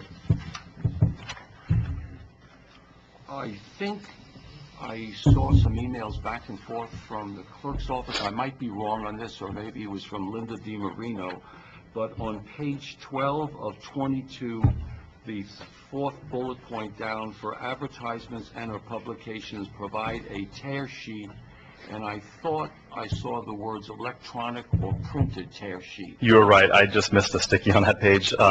They've always accepted electronic tear sheets, but we did want to see that in the guidelines to officially accept electronic tear sheets. Okay, and I appreciate your 20%. Would it make any sense if, so people really understood what you guys were trying to accomplish, that we put, it is encouraged that you seek out local businesses first before you take your money out of town?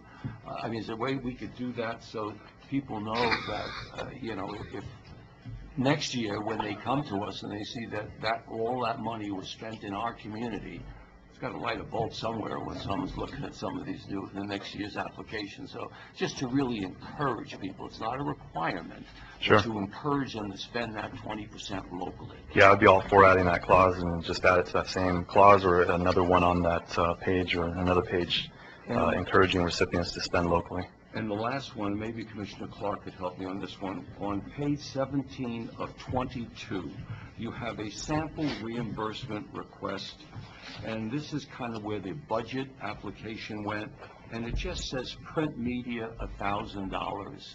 And I would like to see that broken down. Where are you going to spend your money? Because if 5 recipients of lodger's tax are all going to spend money up in Albuquerque with the Albuquerque Journal, then maybe our new tourism event coordinator, civic center person can go up to Albuquerque and negotiate a better price. So I would really like these things to be really, really specific. Is that, Commissioner Clark, is that what we were talking about? To be specific so we could pool our resources, which are limited, we understand, but get a better bang for our buck. Absolutely. I think you're talking about the reimbursement request form. I think the application is a little bit more detailed, and they do have to break it down in the application. Excellent. Yeah, I just took under the budget. But I think they just pile it all together on the reimbursement form if it's already been approved on the application. And I have, that's the only suggestions or concerns that I had. Anyone else have anything to? All right, great. Again, I'll stand for a motion for approval of the new lodger's tax. Mr. Mayor, I move to approve the guidelines for the new lodger's tax as submitted by Mr. Forrester and Teresa. I have a motion by Mayor Pro Tem Whitehead. I need a second. Second. I have a second by Commissioner Heschler. Any further comments? Hearing none, all those in favor, please signify by saying aye. Aye. Opposed?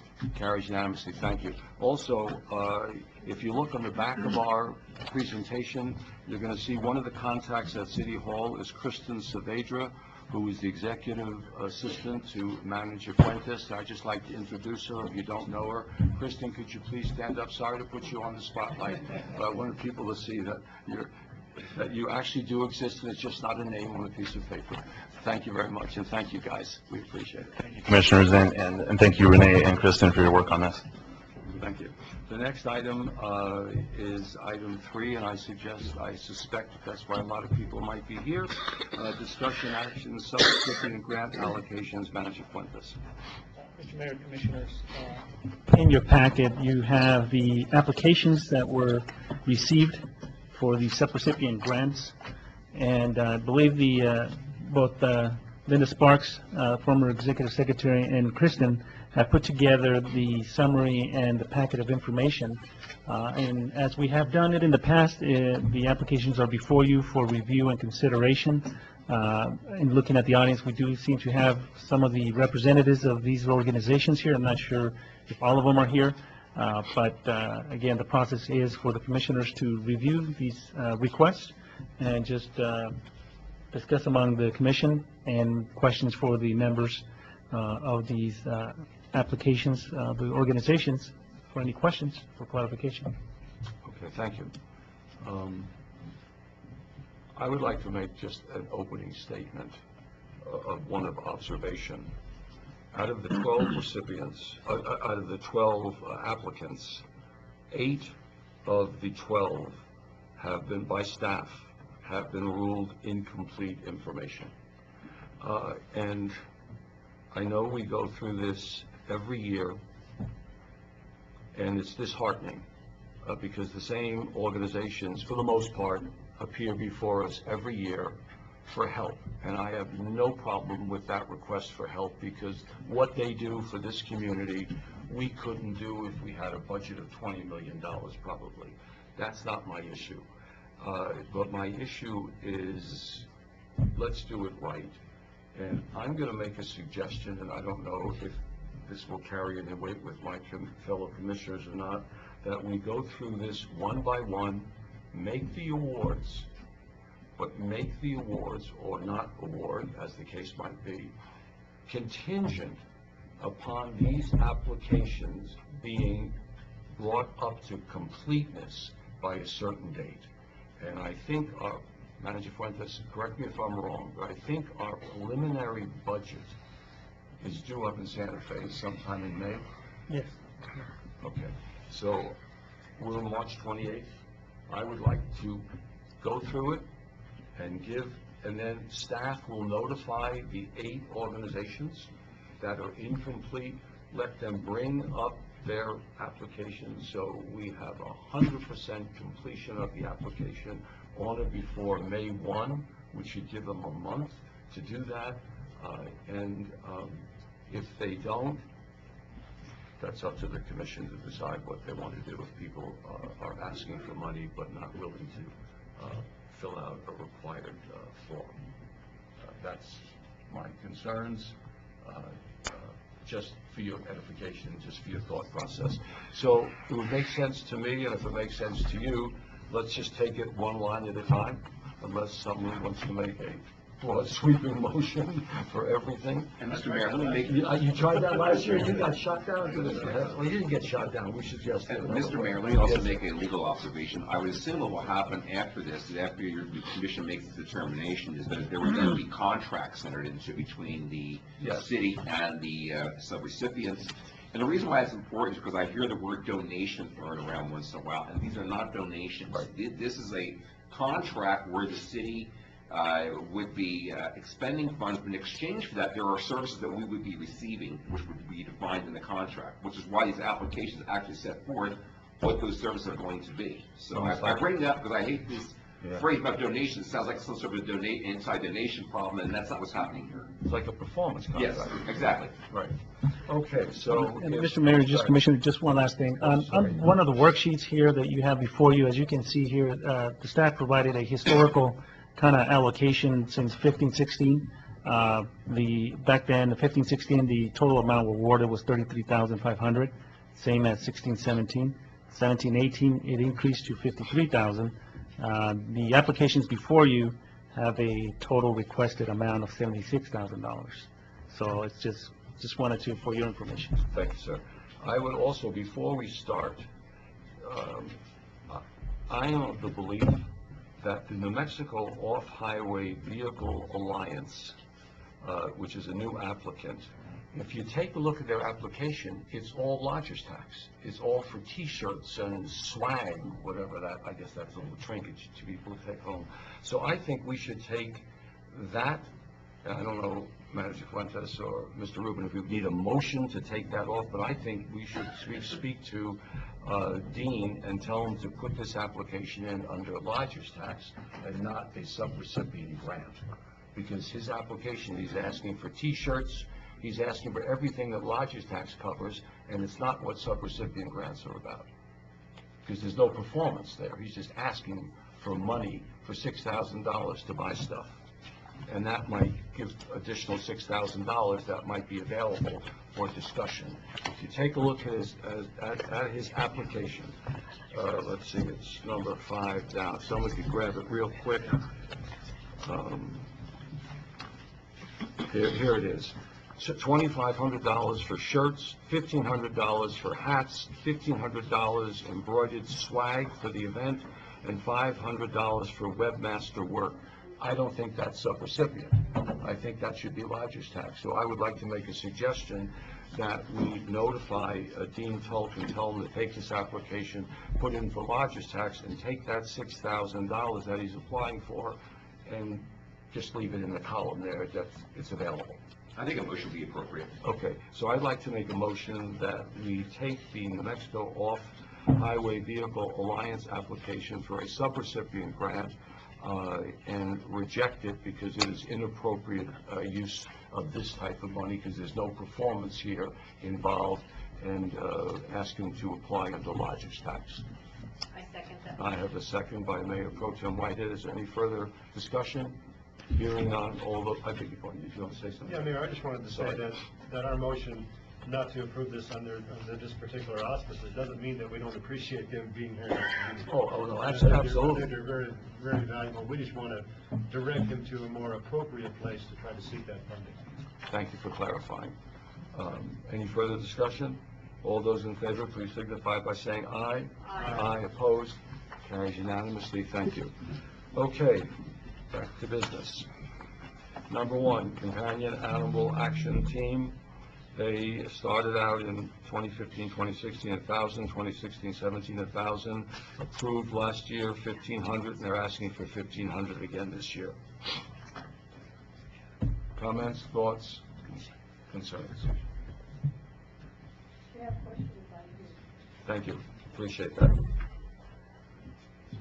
Mayor, my thought is that we should fund this at the amount requested. I think it would provide a very valuable service to this community. We have complaints all the time concerning loose animals, dogs, and things of that nature, and we've got to get this under control. And so I appreciate the request, and my recommendation would be to fund it at what is requested. I have a motion by Commissioner Heschler. Is there a second? I second. Second by Commissioner Baca. Any further discussion? Hearing none. All those in favor, please signify by saying aye. Aye. Carries unanimously. Thank you, and thank you, Macy, for what the organization does. The next item, unfortunately, I wish it wasn't on this list, but it is. Domestic Abuse Intervention Center speaks for itself. They've started out requesting in 2015 $2,500, and it's been $2,500 right across the board. I move to approve that we approve their request for $2,500. I have a motion by Mayor Pro Tem Whitehead. I need a second. Second. Tie second between Commissioner Heschler and Commissioner Clark. Any further discussion? All those in favor, please signify by saying aye. Aye. Opposed? Carries unanimously. The next item is Matthew 25 Food Pantry. They started at $6,000 in 2015, 2016, $6,000, 2016, 17. Their rent went up. They asked for $7,200 last year, were awarded it, and their request is for $7,200 this year. Mr. Mayor, I move to approve Matthew 25 Food Pantry for the request of $7,200 as requested. I have a motion by Mayor Pro Tem Whitehead, second by Steve Green. I will second that. Any further discussion? I would like to make a comment. Go ahead. I know that Matthew 25 really supports a lot of our community, you know. There's a lot of people that come through on a daily basis. I work at the church, and almost every other day I've got somebody knocking at my door asking for some kind of assistance, be it gas money or food or whatever. And I know that we don't necessarily have the funds all the time, and I do send them to Matthew 25, and they always seem to receive assistance. So thank you. All right, thank you. Well said. Any further discussion? Hearing none, all those in favor, please signify by saying aye. Aye. Opposed? Carries unanimously. The next item is Messiah Park Healing Arts. They're a new applicant, and they're requesting $1,500. I had never heard of this organization, so this morning, before we got here, I drove around town because they list in their application their principal place of business is Las Cruces, and their secondary place of business on the application is blank. But somewhere also on the application is the address 202 South Date Street, and I finally found them this morning. It's the yellow building, I think used to be the loan company right near the dog park. That yellow building, and that's because some of the words they're using in their application, Willow Bend and some other things. I saw some posters up. There's no sign on the building, and for what they do, you can understand why there probably wouldn't want to be a sign on that building. But that's who they are, and they're requesting $1,500.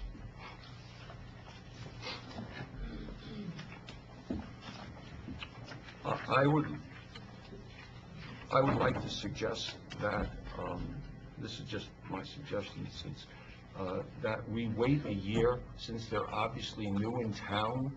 Let us take a look and see what they do, and let them report back to us where we'll have accomplishments, so to speak, and the impact that they are having on our community. And I personally would encourage them to come back to us, but that's just my thoughts. I don't know who they are. Maybe some of the other commissioners know who they are. I don't know. They do a lot of services that seem to be a little bit of duplication of what is offered in the community right now, a lot of health services, intervention services, stuff like that. But, so.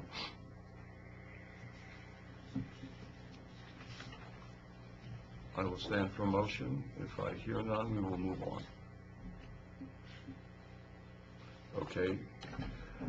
The next item. Well, I think if you're not, I think you need to make a motion one way or the other. Okay. You know, 'cause it's in your packet. Okay, so I make a motion that we take the application for the Sia Park Healing Arts and encourage them to apply next year and give them 1 year in our community.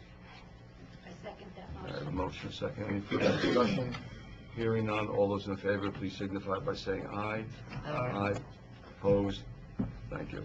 Next item we've discussed already. The next item is Sierra Joint Office on Aging.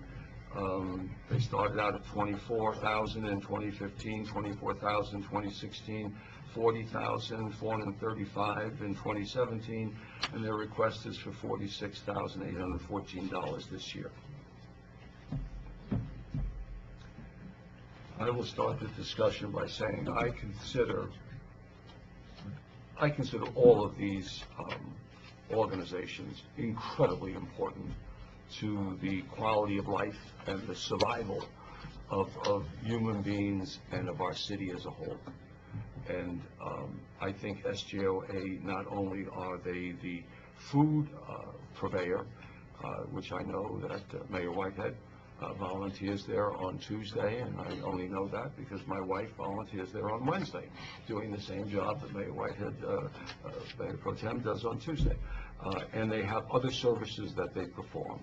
And I understand that they did, I believe, Ms. Tavis, correct me if I'm wrong, the governor took 5% away from you of your operating budget that you would receive from the state. Is that a true statement? Okay, but last year you lost 5. You don't know if you're going to get that 5 back or not. Okay, thank you for that.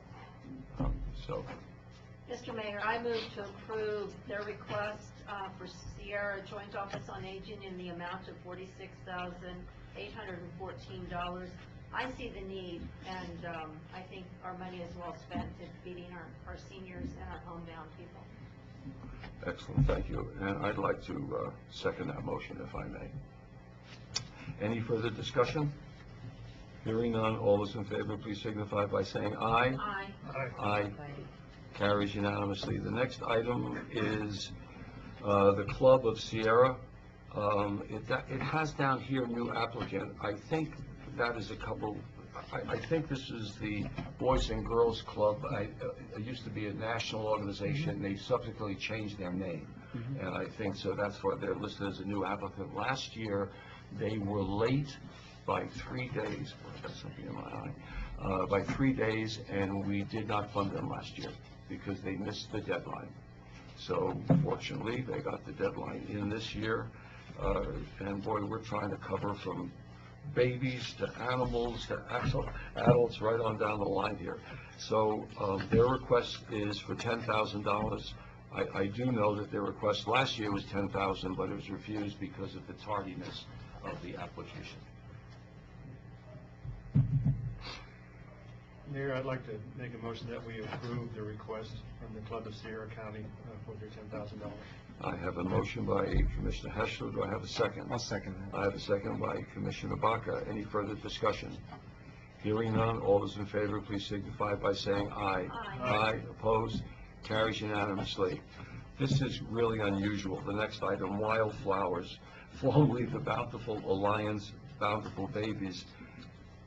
In the last 10 years, it's the only application I have ever seen where someone is asking for less money. So last year, they have to be commended just for that alone. They received $1,500 last year, and they're asking for $1,000 this year, taking pity on our pitiful budget that we have to deal with. So I thank you so much for your fiscal constraint this year. Very, very important. I mean, we're talking about, Mayor Pro Tem was talking about adults and their needs. Well, you got to start with the babies. And so certainly I think the impact as our community grows and these babies grow into teens and young adults and hopefully stay in our community. Boy, is this a great investment as far as I'm concerned. Mr. Mayor, I move for the approval of the requested amount of $1,000 for Wildflower. We have a motion by Mayor Pro Tem Whitehead. Do I have a second? Second, Mayor. I have a second by Commissioner Heschler. Any further discussion? Hearing none, all those in favor, please signify by saying aye. Aye. Opposed? Carries unanimously. The next item is under Lodgers Tax Fund / O&M. The first one is the Friends of Elephant Butte State Park, and of course this goes to help them support the purchase of the fireworks that we all enjoy during July 4th. They started out with 1,000, 1,000, 1,000. This year they're asking for 2,000. I would like to make a motion that we fund Friends of Elephant Butte State Park for $1,000 as we did last year for the fireworks.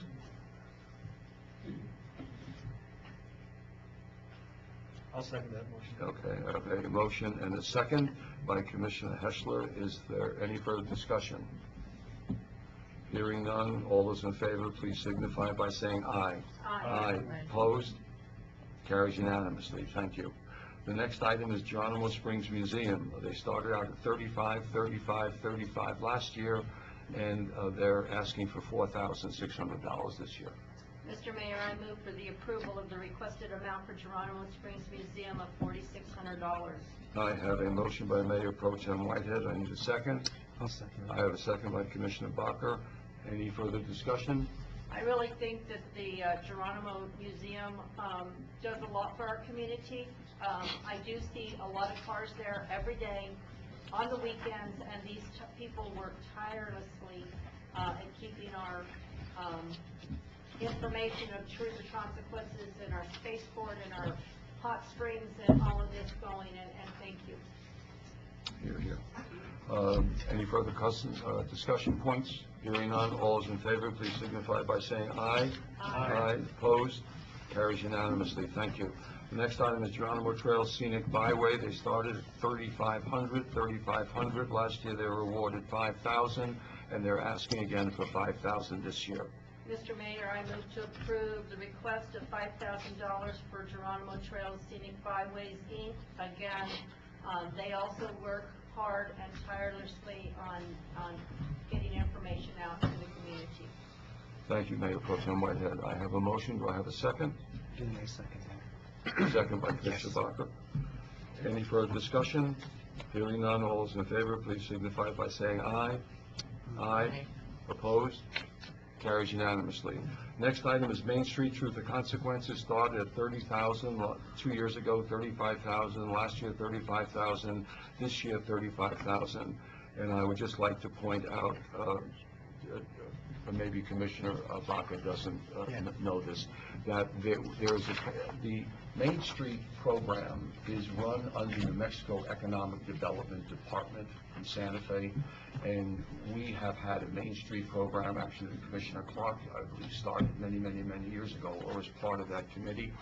And so it is a partnership for economic development of our historic Hot Springs downtown district. It's a geographic area that they represent, and it's a partnership between the city, the municipality of Truth or Consequences, and a nonprofit organization, which is Main Street.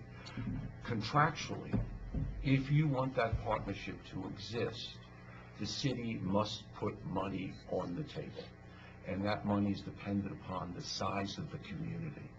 If we were in Las Cruces, it would be 50 grand or more. So we're under 10,000, it's 35,000. So that's why they're asking for what is required if we want to continue the relationship and have a Main Street organization.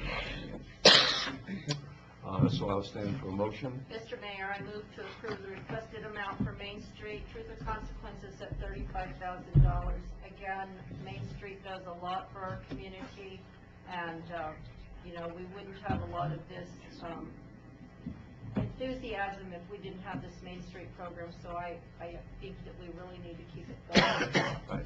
And Commissioner Bacher, just as an addendum to Mayor Pro Tem Whitehead, because of the pool of money that Main Street was eligible to ask for from the Main Street office in Santa Fe that the commission couldn't ask for, they brought down $145,000 to help with the building of the Healing Waters Plaza.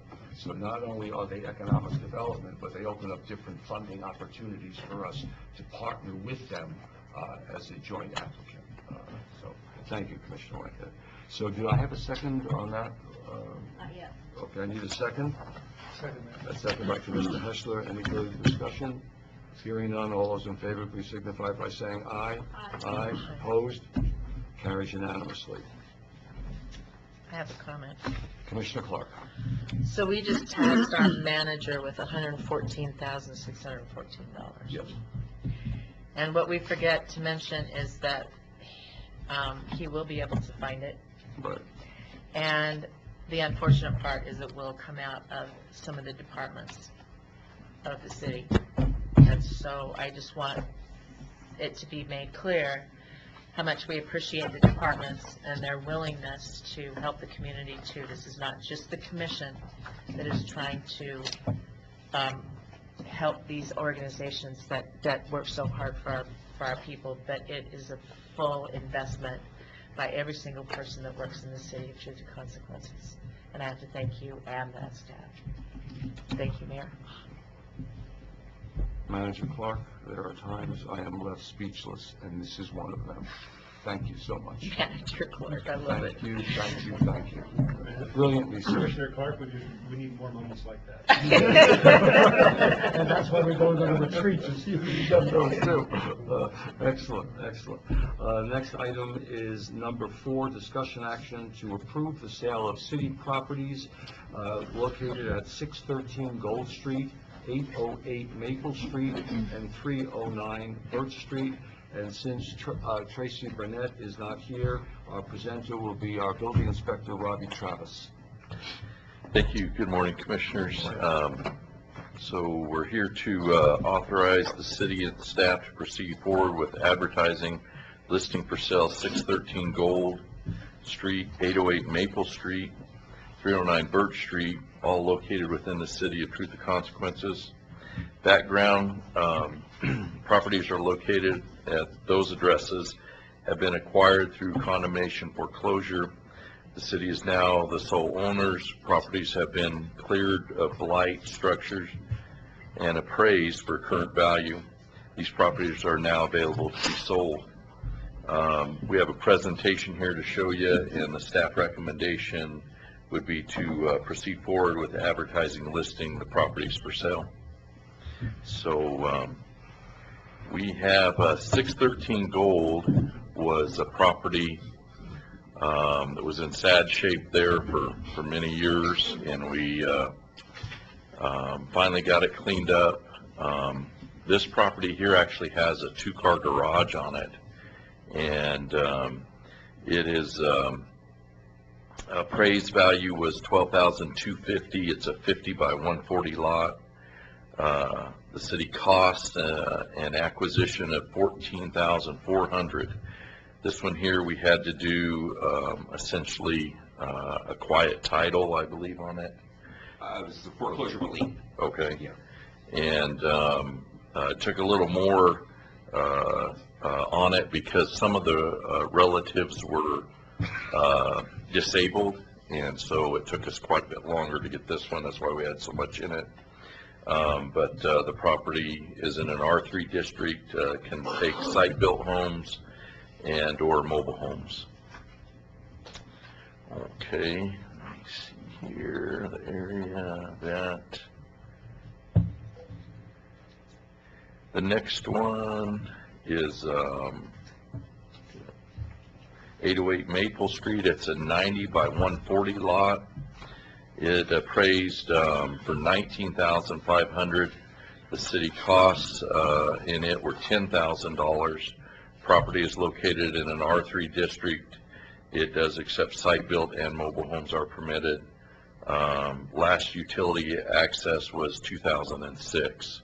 So this lot's a little different. It has only alley access to it, but it's a higher lot, and has good views and stuff. Would make a nice home.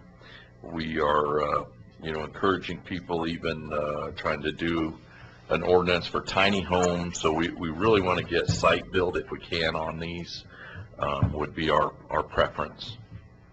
The next one is 309 Birch Street. It's a 60 by 140 lot.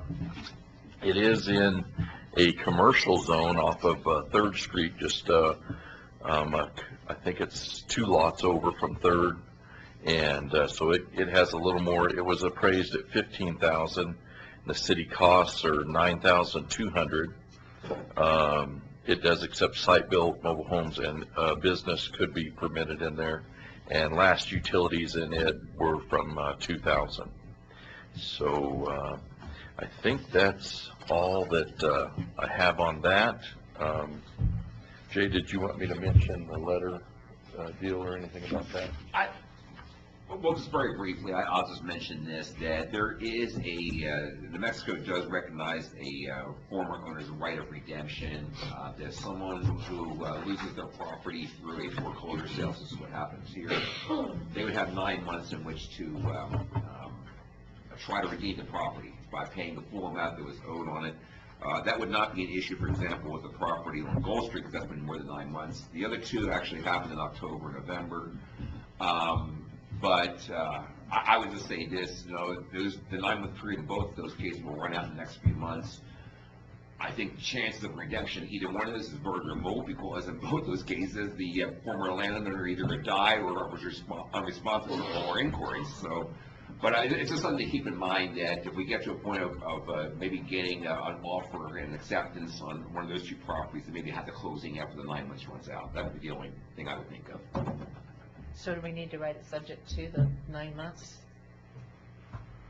They come up, the dates on those are June of this year and July, so by the time we really get them advertised and going, it'll probably be, we'll be past that date. So. I agree, it's really a non-issue. I'm bringing it to your attention so you know about this redemption statute, but I don't think it's going to apply, really.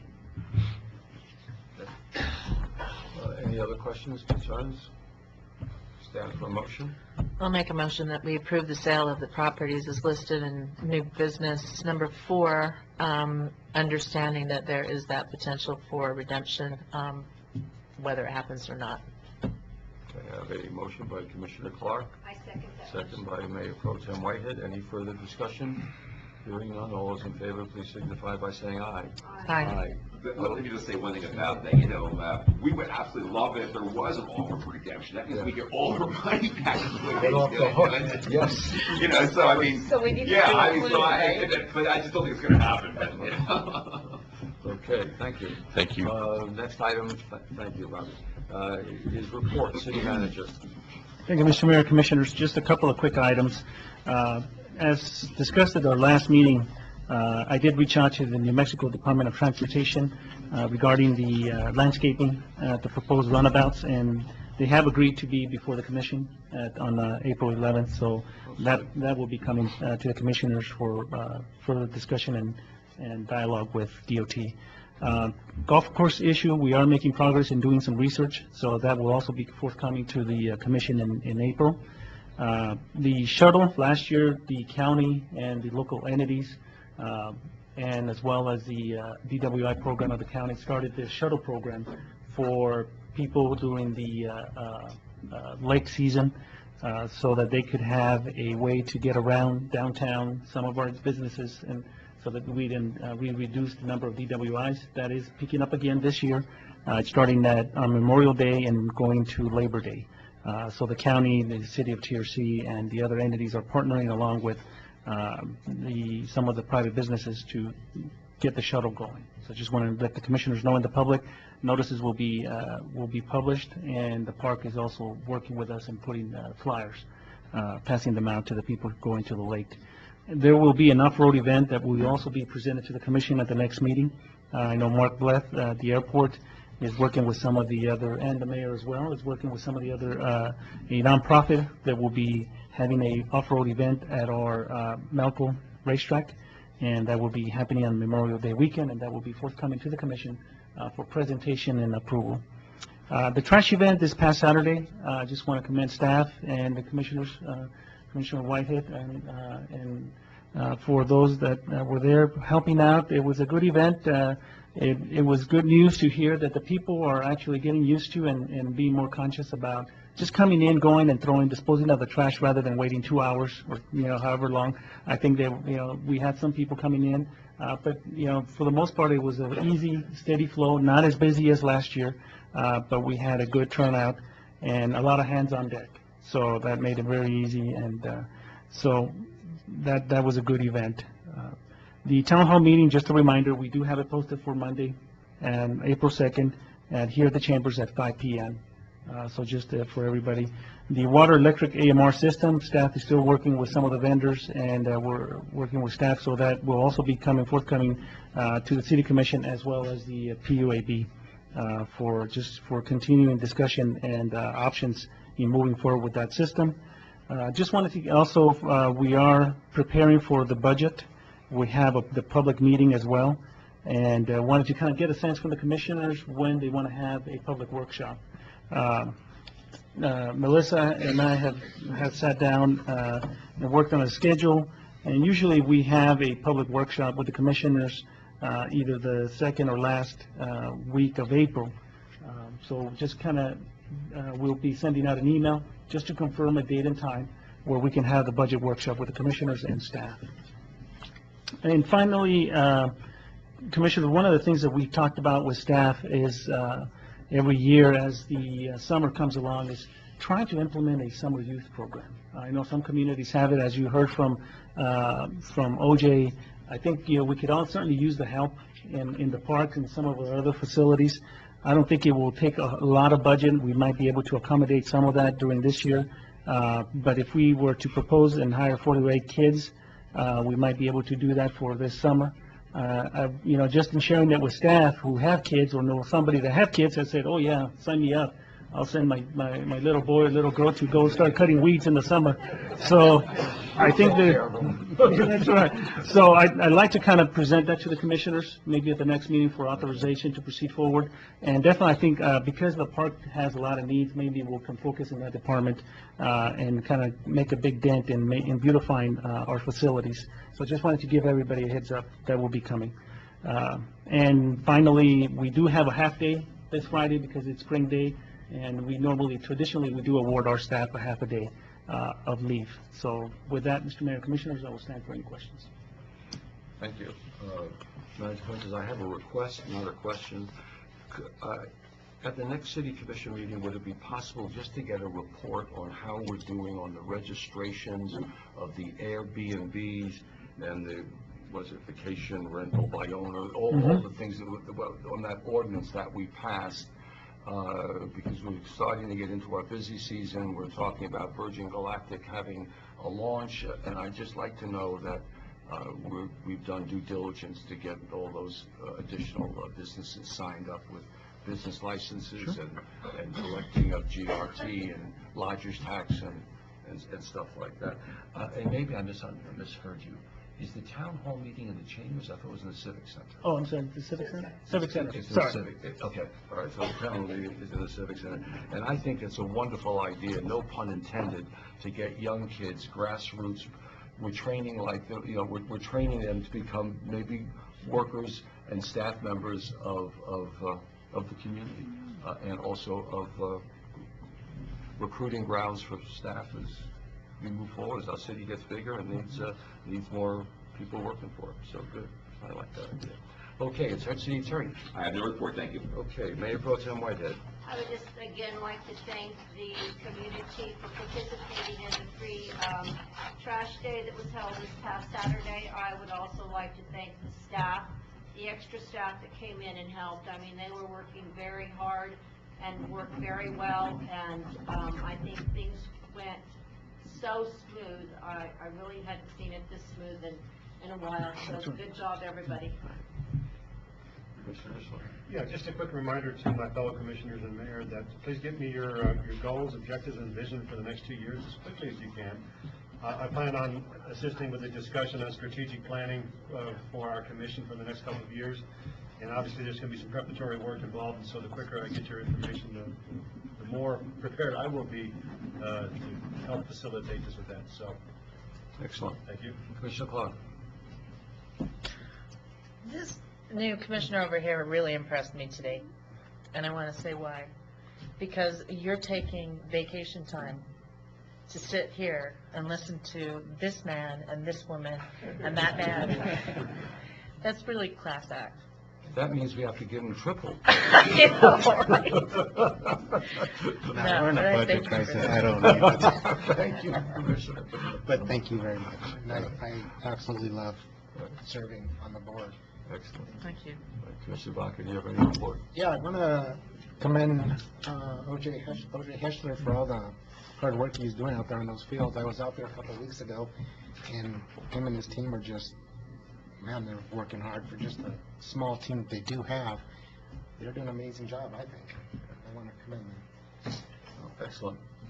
I'll try to be brief. Why do you always snicker, Mayor Pro Tem? Unfortunately, I've been ill for the last 5 or 6 weeks on and off, and I'm feeling pretty good. And Wednesday, I started getting dizzy of last week, and Thursday, I went to a tourism mandatory workshop, and Friday, I was so sick I could not go to the municipal league meeting here at the Civic Center. So I wanted to thank Angie Torres, our deputy clerk, who stood in my stead. It was literally with 5 minutes notice. She did a welcoming speech, and she really was wonderful, so I thank her for that. I thank Manager Fuentes for working double hard, helping unload out at Collection Center, which I've always been out there and look forward to meeting with the citizens and helping them unload. And I was just dead as a doornail on Saturday. Commissioner Clark, I hope you heard what I just said. Okay? It's a bear. It's not fun walking among it, let me tell you. We covered the town hall, Angie. 2 things about the cleanup. I don't know if you saw it, but if you came in through 4th Street, please walk out on 3rd Street door, and you're going to see a beautiful new Vector truck for that's our wastewater department. I'm not even going to ask how much it costs because I know how much it costs and I don't want anyone to have a heart attack. But it is truly amazing. I understand they're going to try to keep the second one as a backup, from what I've been told. And it is truly amazing. I think it will enable us to be on a quicker response time and do a job quicker for the citizens and better for the citizens and the community. Yes, Mr. Mayor, Commissioners, I do want to add to the Vector truck purchase that this was a team effort here for purchasing and collaborating both with the electric department and the water department. So I just want to recognize the electric department for also helping because they could use it as well when they dig holes and all of that. So it has a multi-purpose use. So I think it was a great work effort between those 2 departments to get this piece of equipment, which is much needed. Right. Don't forget, I think this Fiesta pageant this Saturday night, I know there's a lot going on. The chamber, you heard, Miss Fiesta. And the last thing I wanted to congratulate Coach Derek Bean. I don't know if you saw in the papers. He was voted the Coach of the Year. He's our Hot Springs coach, District 3/4A, and he was quoted as saying, "It is a validation of a lot of work, but it was the boys really," end quote. And I'd just like to add to Coach Bean and the team members, congratulations and thank you for bringing the honor to your school, your city, but most importantly, to yourselves. Job well done. I think that is the end of our business. I will stand for adjournment. I move that we adjourn. We are out of here. Thank you. Second. Next city commission meeting is April 11th.